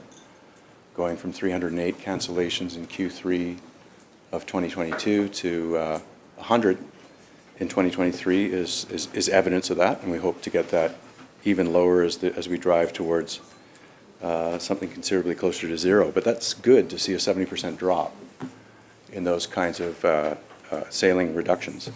We also understand from the company, and they of course have all the analytics, and they run their own independent business, but what they've shared with us is a strategy to both increase service, and the member may or may not be aware that Performance Term 6 adds 9,600 sailings in the annual schedule, so more sailings. Our government has supported and funded something that his party, the previous government, took away, and that is free travel for seniors Monday to Thursday. That's about spreading out people during peak times, so having seniors travel for free and incentivizing that type of travel, I think was a very important thing for us to restore. And the company has, I think, built on that by adding discount pricing on evening sailings. So for those who are traveling on a budget, want to save additional money, and it doesn't matter if the sailing goes at 9 or 10 in the evening, they can do that. And that's, again, reducing pressure at peak times.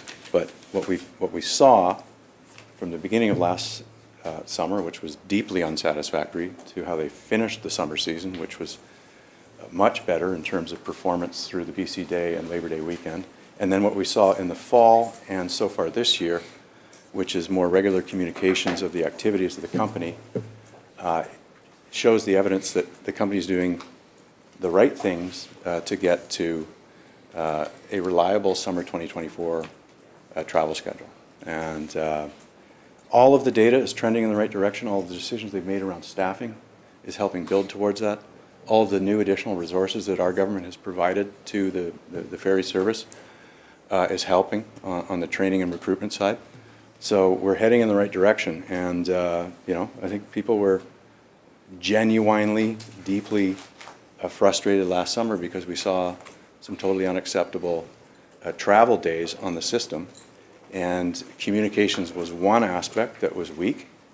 The other was something that afflicted the transportation sector more generally, and we've seen WestJet and Air Canada and other carriers also have to respond to cancellations in their systems by stabilizing their labor supply and by coordinating better with the terminals they operate out of to make sure that that travel is more reliable and more frequently on time. That's what BC Ferries is doing. That's what we've demanded that they do, and that's what, unfortunately, the other side voted against the money to be able to accomplish that 10 months ago in this very House.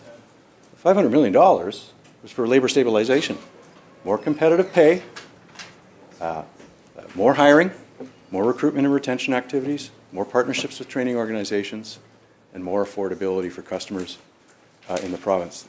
Everything we've talked about in terms of the improvements this afternoon were put into place by the additional resources for Performance Term 6. And Performance Term 6 is going to be good for people that live on the coast. more service, more sailings, more reliability, and more communications with customers about how the service is performing on a daily basis. Member. Thank you, Madam Speaker. And the minister talks about the $500 million and $500 million, and yet we still can't get somebody when a ferry's leaving Vancouver going to Swartz Bay to actually alert BC Ferries that there's space available on a vessel. 9 times. Minister talks about $500 million, can't fix that. Can't fix the reservation system. Can't fix the fact that people are waiting 4 to 7 weeks to get a refund from a system that is in complete chaos. The minister talks about 98%, this and that. Do you think 98% of British Columbians think that BC Ferries is reliable? Absolutely not. This is a system, this is a structure that this government politicized, and we see the consequences. And the minister can shake his head, but at the end of the day, the failure rests with him and it rests with the premier. People have been stranded. And still to this date, the IT structure, the reservation system, according to the minister, has not been rectified. And I think people are getting frustrated.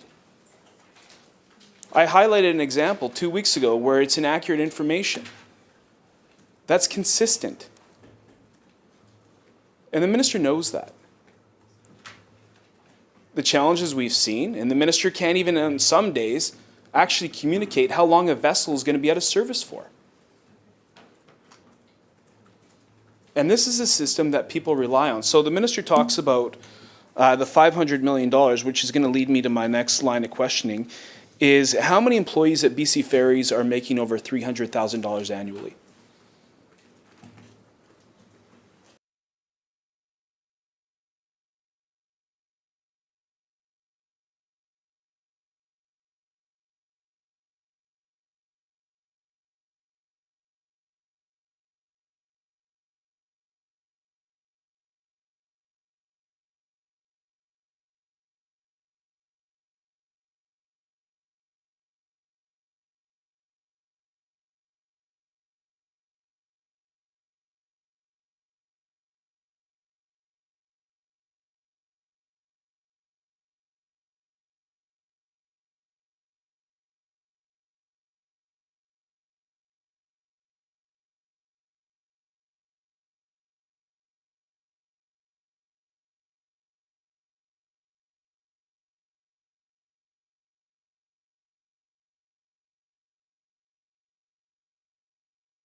Minister. Thank you very much. The most recent executive compensation disclosure reporting was for March 31st, 2023, and as of that time, 4 active employees made over $300,000 a year in annual compensation. Now, I'm happy to get into this section about executive compensation because although I'm not allowed to ask questions, I am always curious about how one executive, and this is going back to 2003, 2005, the CEO at that time made over $1 million in annual compensation to run BC Ferries. That was extreme, to say the least. We called him the $1 Million Man at the time. I can say that executive compensation has been considerably pegged to the public sector average for responsible positions since that time. But there was a time, and it's important to put on the record, that the CEO of BC Ferries, the same service, working under the same legislation that we're discussing today, actually made $1 million. I don't know whose decision that was, but it might be somebody who's still on that side of the house who put that compensation framework into place. It doesn't exist anymore, I'll say that. And it will never come back into existence.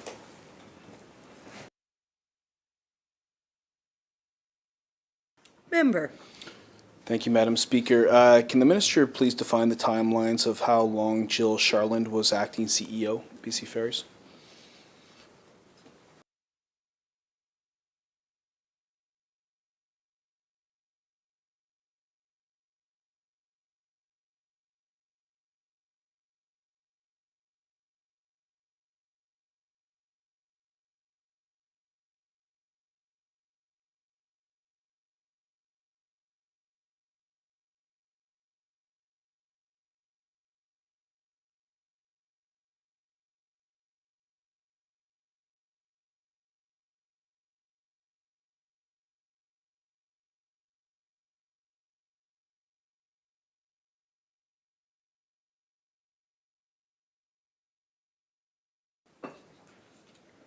Minister.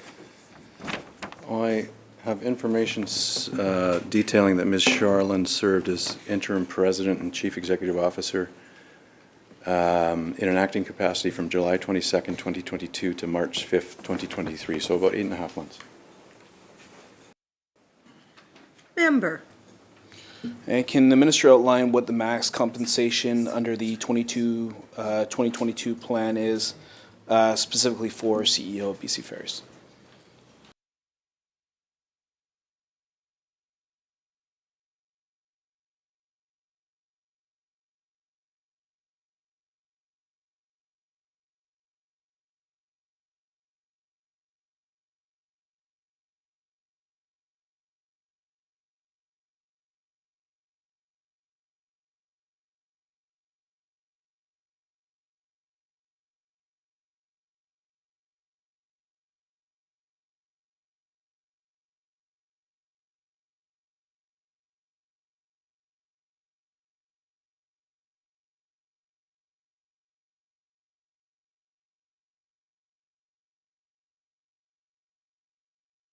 Minister.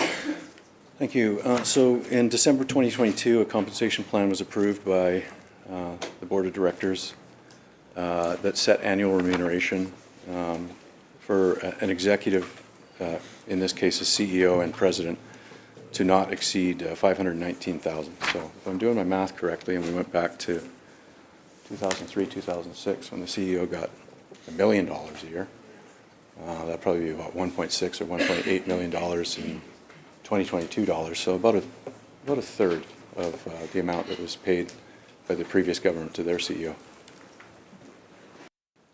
Member. Thank you, Madam Chair. So if Ms. Sharland was acting CEO from July into March, so I presume the 6 previous months, maybe was she CFO prior to that. Wondering why her compensation is exceeding that at $544,115. What's the justification for that going over the max compensation?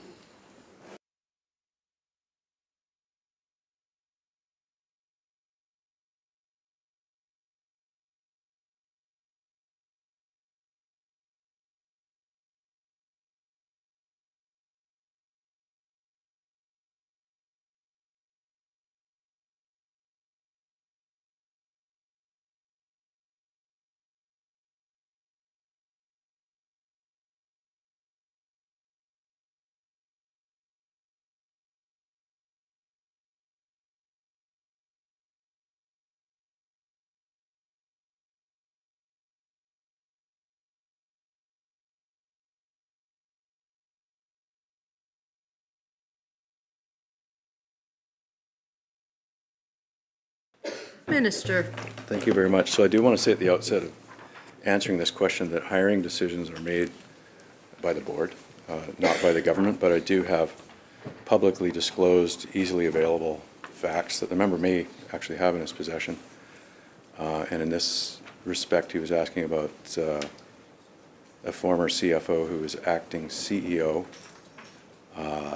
Ms. Charland, whose salary was $462,781 in the disclosure period that we've been discussing.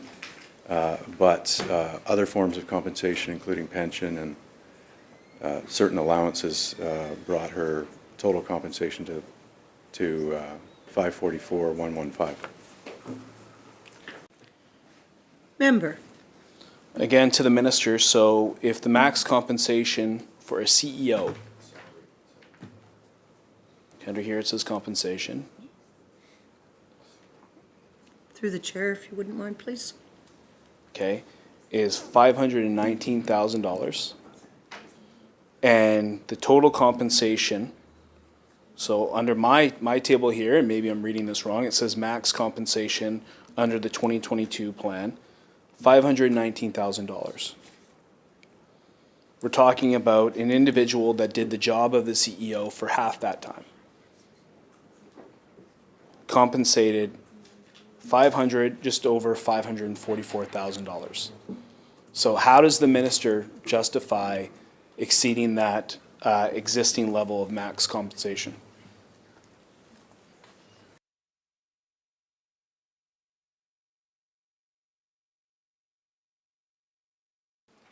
Minister.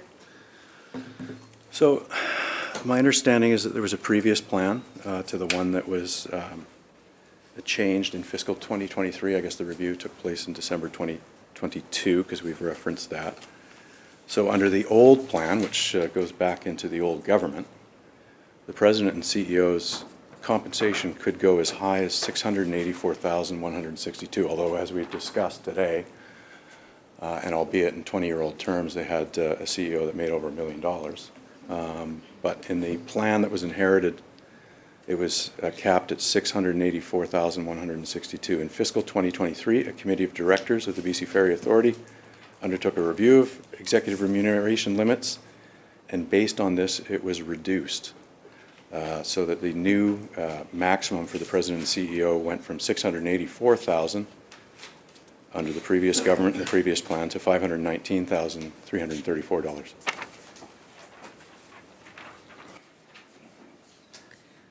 Member.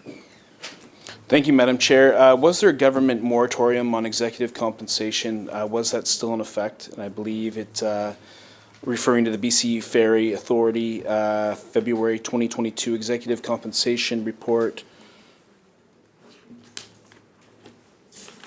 page 2.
Minister. Thank you very much. So, to answer the member's question, I can't speak specifically to what he described as a moratorium, but what he might have been referring to is something that was put into place for public sector executives. Now, BC Ferries, of course, is structured as an independent company, but it was felt very important by the new government that compensation that had reached eye-popping levels and was dramatically out of sync with comparable senior public sector executive positions needed to be dealt with. So that was one of the sections of the Coastal Ferry Act amendments that were put before the House in 2019 and were passed. This then gave very clear authority on executive compensation to the BC Ferries Authority as the shareholder representative for the province to have as their area of responsibility. And it took executive compensation that was outside of any public sector comparators or guidelines and required the BC Ferries Board of Directors, who are the employer, who do the hiring and firing, to undertake a review of executive remuneration, that they had to use appropriate Canadian general industry and transportation sector companies and provincial public sector employer organizations as comparators.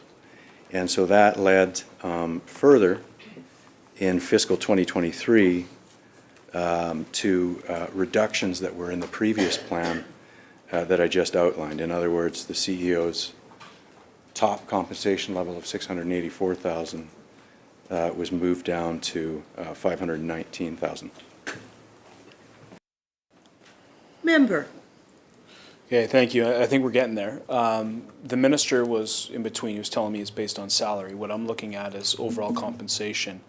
And the fact is that the compensation is capped for that period at $519,000 for a CEO. This is somebody that did that job half that time, yet it somehow exceeded that compensation level.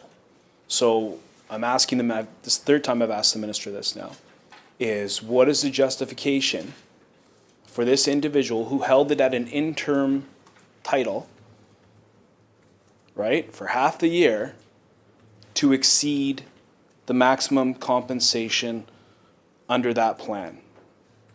So can the minister please answer that question? So the answer is this. That individual who became the acting CEO and had been the CFO, which is the second most senior position in the company, had her compensation levels set under the previous plan, which reaches back to previous government, and then became and then completed that position as the acting CEO and has left the company to work elsewhere in the transportation sector. So they weren't under the new plan that we've been talking about, the December 2022, effective 2023 compensation cap. Member. Okay, so just to confirm what the minister's saying, so Ms. Charland was making $544,000 as a CFO previously to be appointed the CEO. That's what the minister's communicating. And how long was she under that salary for?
Minister.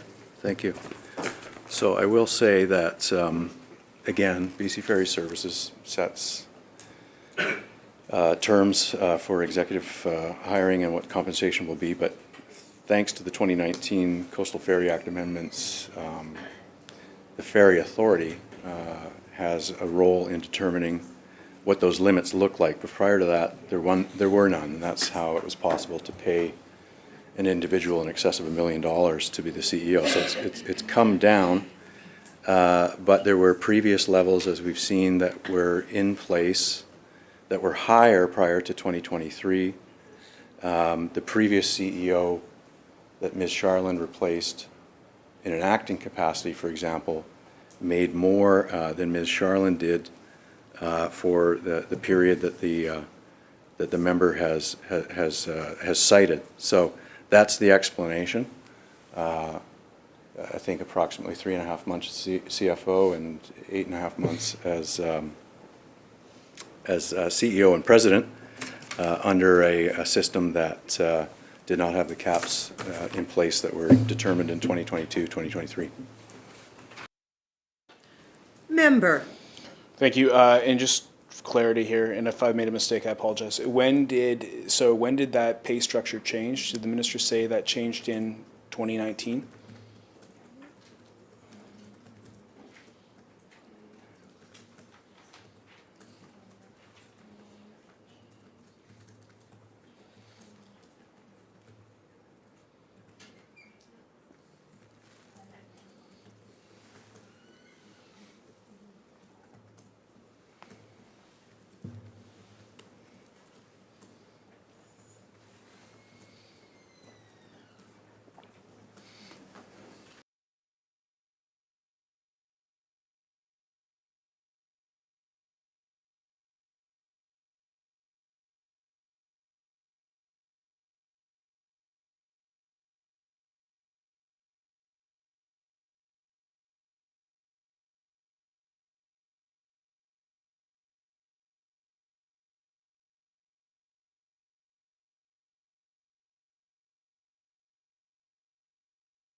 Minister.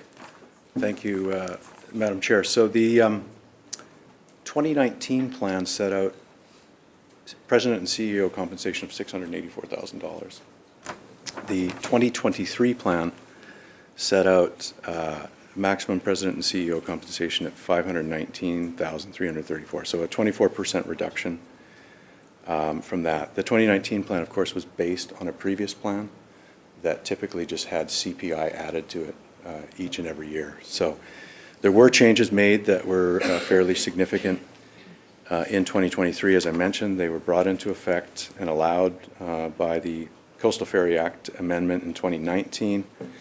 It then went to a committee of BC Ferry Authority Board of Directors, working with the BC Ferries Board of Directors, that utilized an independent compensation advisor and looked at a number of indicators out there that were comparable and made sure that it was in line with other public sector executive compensation. Member. Okay, thank you, Madam Chair. Thank you to the minister for some of that explanation. So Jill Charland started in February of 2020, and I think her employment ran until sometime, whether it be in 2024. And again, you have a compensation in place, max compensation of $519,000. This individual, who acted as CEO for a short amount of time, exceeded that by over $20,000.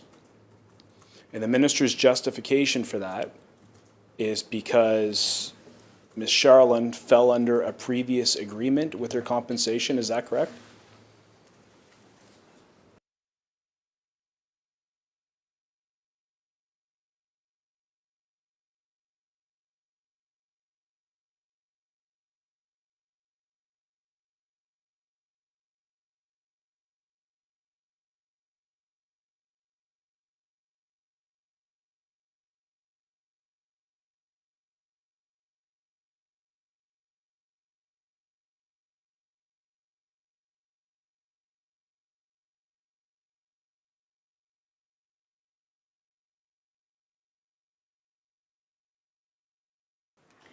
Minister. So the employee that we're talking about had their compensation set out in the 2019 plan, and it wasn't reduced, and that is why, although close to the 2023 plan, it was, as the member outlined, $20,000 higher. But it's important to note that the previous CEO who hired that individual was also under previous guidelines, and the new CEO who's working for the company now has seen a 24% reduction in executive compensation. We take this seriously. We want dollars going towards the service to run ferries up and down our coast. We took it seriously that one of the first things we did as a government was restore free travel for seniors Monday to Thursday. We got rid of the surcharge that was put on small routes, reduced fares for people living in remote and coastal communities by an average of 15%. We have capped fares during the pandemic. We have debated and passed a supplementary estimates bill 10 months ago to make sure that from now until 2028, ferry fares don't increase. That's our focus as to where new dollars going into the ferry system should go. And I know that the member has asked about, in a debate on Budget 2024, about a number of previous years about executive compensation, but I would say to him at this point in the debate, the trend line is clearly downwards. And if we go back to $1 million in 2004 terms, it's really downwards in terms of the out-of-hand, over-the-top executive pay that used to be a feature of BC Ferries. And I'm glad that we made those amendments in 2019 because it's given some structure. It's given a clear outline of responsibility that the BC Ferries Authority plays a role in setting maximums for executive compensation. And that's why, as a result, after the work with the independent compensation advisor, new limits were set in 2023, and they're 24% lower than they were in the previous plan. Member. Thank you, Madam Chair. As we saw the chaos that rained down on BC Ferries over the summer, we also saw this government make it a priority, or BC Ferries make it a priority, to hire new executives, right? One of those positions was a vice president for public affairs and marketing. So my question to the minister is, how many vice presidents were hired, and what is the, going back to the table that I just referred to, what is the maximum compensation level that they can reach?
Minister.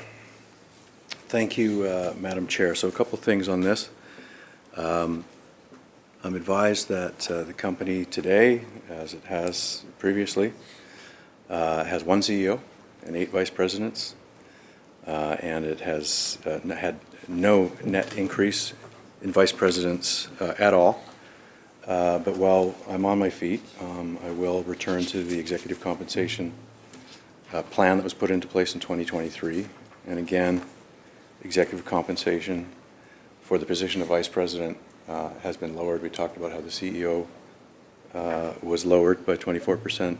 In the case of vice presidents, it's been reduced by 11%. So again, our government has changed. Executive compensation has lowered it.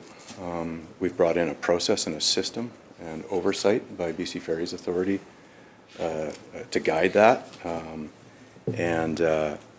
We think that, you know, the new CEO and the BC Ferry Services Board are supportive of that. You know, and it aligns with our priorities as a government. At one time, BC Ferries was a laughingstock for having a CEO that got paid $1 million a year. And that was way back in 2004, 20 years ago. So, you know, that would be 1.6 or 1.8 million in today's terms. It's a lot, way too much. And it needed to be done on a comparative basis. There needed to be a review done by the Independent Compensation Commissioner, which then advised the Ferry Authority, who received legislative assent to exercise responsibilities on compensation. And that's why we've been able to see reductions in executive pay, even as inflation and most executive compensation in the private sector world has gone in the opposite direction. That's not to say that we have in any way compromised our ability to recruit talent to the company. It's just a way to say that the priorities of this government are different.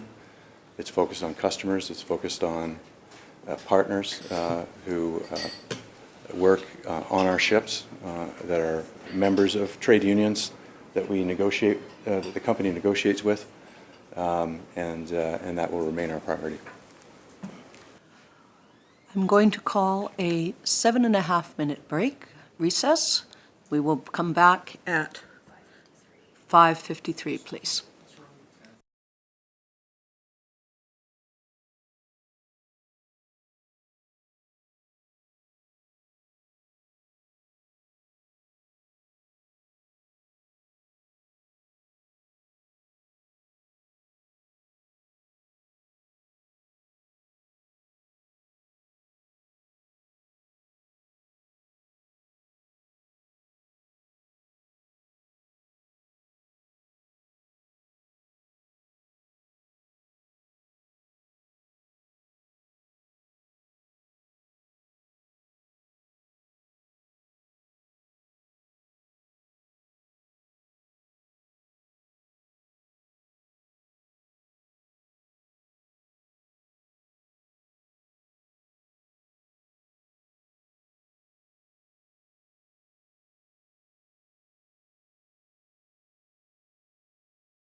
right then.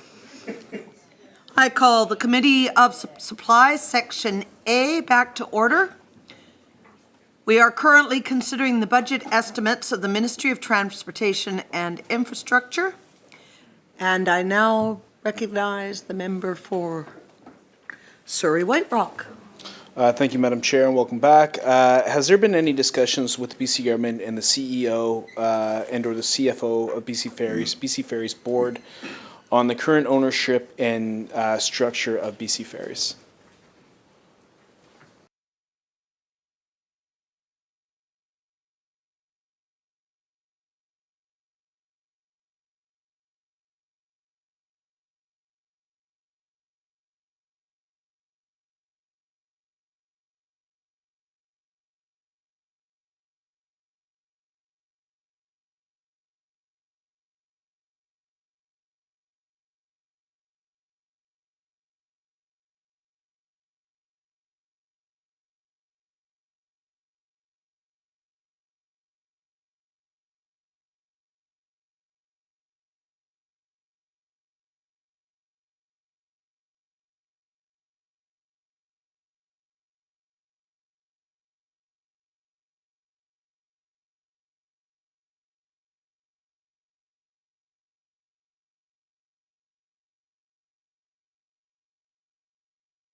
Minister. Thank you, Madam Chair. So the answer to that question is no.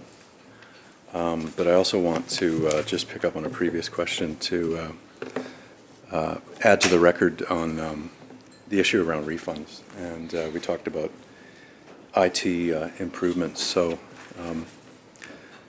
they do not take 4 to 6 weeks. They are now automated. They're processed instantly back to the credit card automatically, the one that was used for the booking. I'm advised that in some cases it may take 3 to 5 days for the refund to appear on that person's credit card statement, but it's now an automatic process that's part of the a booking system.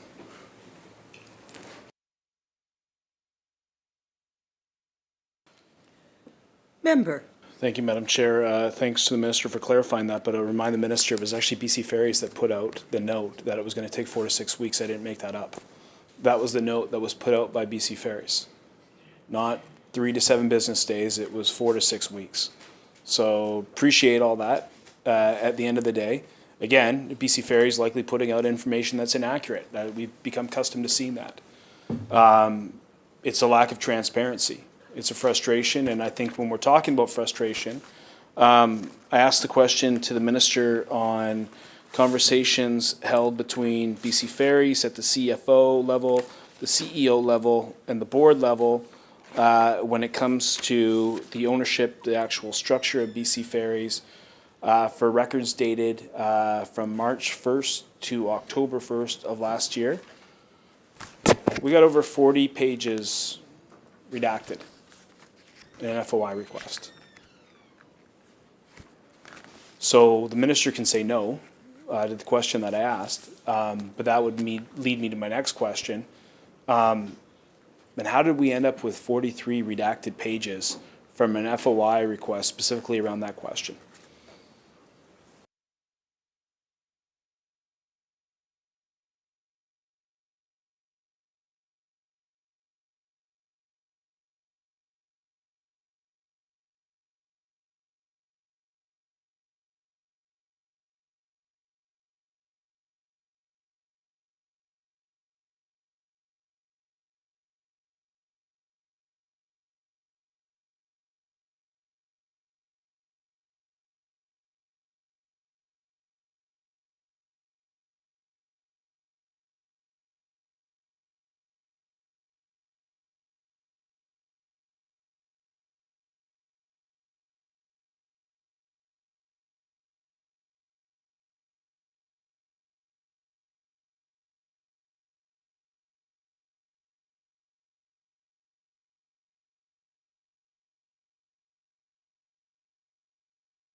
Minister. Thank you, Madam Chair. So I'm going to have the member for a little bit more clarity about who the FOI submission was made to.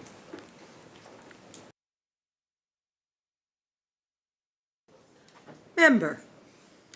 Thank you, Madam Chair. My understanding, the FOI submission was made to the CFO, the CEO, then acting CFO Jill Charland, and the timeline was from March 1st to October 3rd. And it was a request for conversations, not limited to emails, team chats, briefing notes, issues notes regarding current ownership and organizational model of BC Ferries. At that time, we got back over 40 pages of just red X's through it. So again, when we're talking about transparency, I think most British Columbians would agree that that's probably not that transparent, right? At a time where we're seeing BC Ferries in absolute chaos, unreliable, stranding seniors, a reservation system that doesn't work, communicating out misinformation, whether it's a 9 sailing weight or it's the fact that there's a refund that, according to the minister, can be instantaneous on your credit card, yet BC Ferries will communicate out that it's 4 to 6 weeks. So again, we have a minister that says one thing and BC Ferries will say another. Now we ask a simple question in terms of conversations regarding the structure of BC Ferries. We get 43 pages blank with an X through them. So obviously something's going on at BC Ferries. So to the minister, he said, no, these conversations haven't happened. Then I'm peculiar, maybe this is lunch orders in here or something, or I don't know what it is. Maybe it's to do with the reinstatement of the buffet. But at the end of the day, I think people deserve to know what's going on with BC Ferries, and this doesn't answer anything.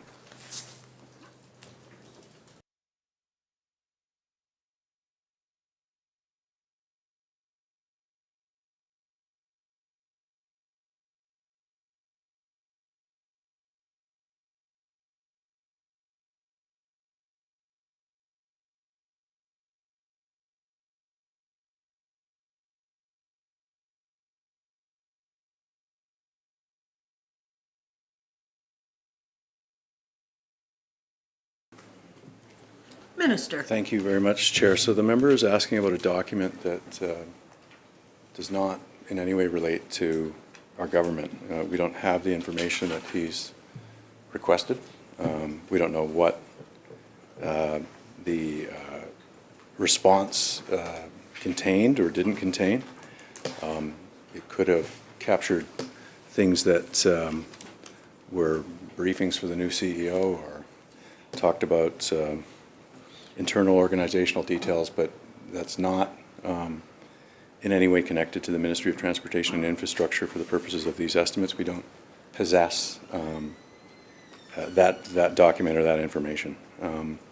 But I would say, because the member just editorialized there, that what we've seen this afternoon and what we've in fact seen over the last 9-10 months is more improvement in the system. We've acknowledged that last summer there was a couple of long weekends that were completely unsatisfactory. And we've demanded better from the company in every way, but particularly around reliability.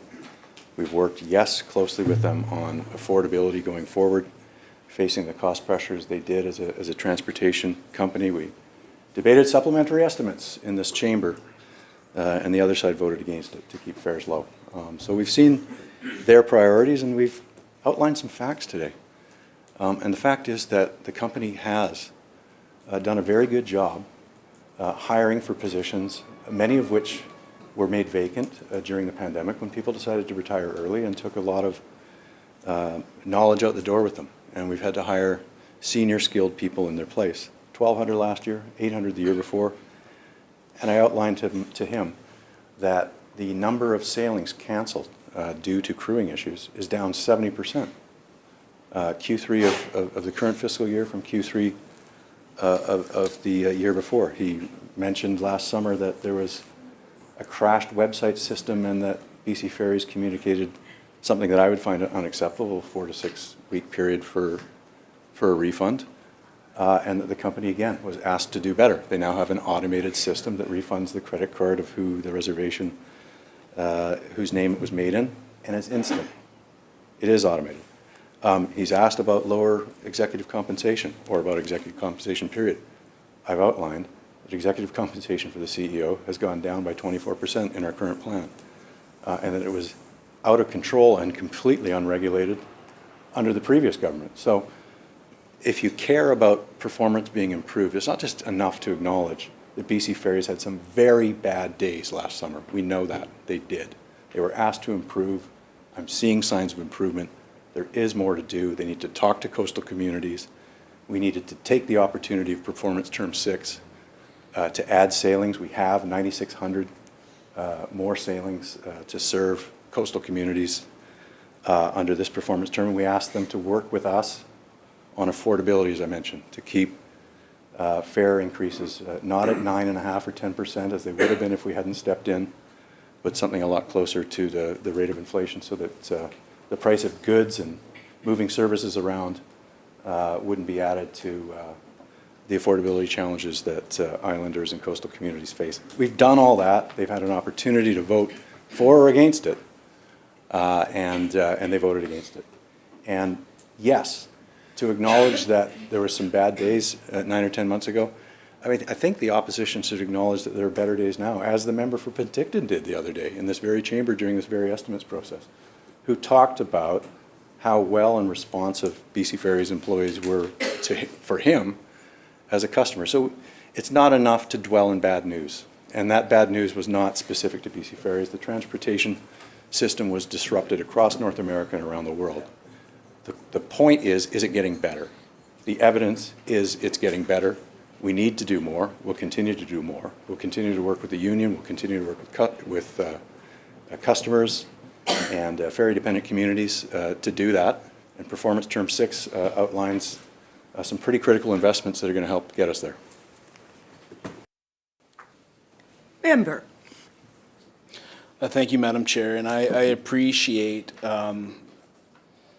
kind of the apologist act that we get from the minister when it comes to BC Ferries. At the end of the day, it's not just a couple bad days. It's systemic bad performance by the executive and by the minister in terms of a service that people are reliable on. He can say it's a couple days.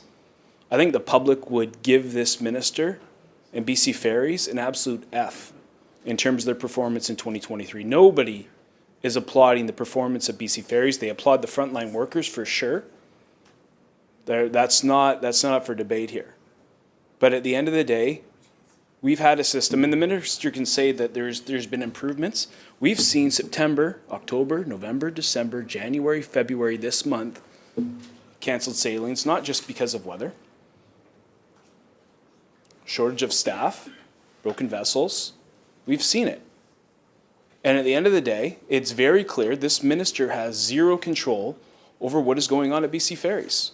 He can get in front of a camera and say he's frustrated, right? You knew all that. He can talk all he wants. He can say he's going to levy fines. Those fines aren't in effect till April or whatever it is. And hey, you're kind of fining yourself, right? You're going to subsidize BC Ferries and then you're going to take a few $1,000s out when people are stranded. I think the minister was probably maybe a bit surprised by the public's reaction when he rolled that out, because they didn't do anything. It didn't help the people that were suffering every day, relying on a service that this minister failed them on. And he was MIA for a lot of it as well. The executives were MIA for a lot of it as well. And at the end of the day, people depend on a service, and that service is not reliable. The minister can talk about 98%, he wants to get to 99%. I bet you 98% of the people that rely on the service will tell this minister that he's got a problem. And it's been there for a few years now, and he hasn't figured it out yet. And it's a problem on staffing. It's a problem on IT. It's a problem on reliability. And for the minister to say here that those problems are now non-existent, that everything's fine, I think is disingenuous to the conversation that we're trying to have. At the end of the day, this has been an utter failure when it comes to BC ferries. Improvements in the system, okay, well, you don't even have a reliable reservation system at this point. You can't even get a message on a highway sign correct. So the minister can pretend all he wants that all is well with BC ferries and that they're adding sailings for Taylor Swift. At the end of the day, when people have relied on BC ferries, whether it's a long weekend or whether it's a vessel down, or whether it's even communicating about how long that vessel is going to be down, it's inaccurate. And I think that that's the disconnect that this minister is having from reality with the general public regarding BC ferries.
Minister. Thank you, Madam Chair. So we talked about it a little bit before, but I want to go back to the importance of customer care and that the CEO and the board's vision is in increasing customer satisfaction and customer confidence in the service. And I don't expect the opposition to acknowledge any improvement because that's not typically what they do. I don't diminish the challenges we faced last summer at all. And in fact, we demanded better from the company, and we're seeing evidence of it now. Having a functioning IT system that can process refunds in place, reducing crewing-related sailing cancellations by 70% in a year is good. More needs to be done. Getting a handle on new dollars for the company not going into the pockets of executives, that's down. That's better. That reflects, I think, the values that that customers have. Their latest Q2 fiscal 2024 report demonstrates, and they use 8 indices for customer satisfaction, has a 91% rating. Now, there are customers that are going to be frustrated and have had a poor experience, and BC Ferries has to work with each and every one of those customers to turn that around. Any business does. And I know that airlines have to do that. I know that Via Rail has to do that. I had a meeting with the president and CEO of that company last week. But having said that, the way to optimize the company is to work with unions and the staff that are part of that service. We're doing that. We're increasing compensation to be more competitive. It's having a vision that the coastal communities that are the customers of BC Ferries buy into and have input into. The company is doing that as well. So on all of the areas of criticism that the opposition has made, and I don't disagree that they shouldn't do that, they absolutely should, but we're showing improvement, and that's the most important thing. And some of it has been quite dramatic. And I have to say that as a frequent ferry user and a resident of the coast for decades, I know how important BC Ferries is for getting to and from work, to taking your family with you on trips, to the tourism economy, to the economy overall. And that's why we're driving towards a performance reliability that has improved, but needs to improve even more. And I would be very disappointed if we hadn't got anywhere this year from where we were last year. But the fact is that we have. And undoubtedly, the member will have some more questions tomorrow. But noting the hour, Honourable Chair, I move that the committee rise and report progress and ask leave to sit again. The question is that the committee rise, report progress, and seek leave to sit again. Those in favour? Aye. Opposed? Motion is carried. Thank you, members. This committee stands adjourned.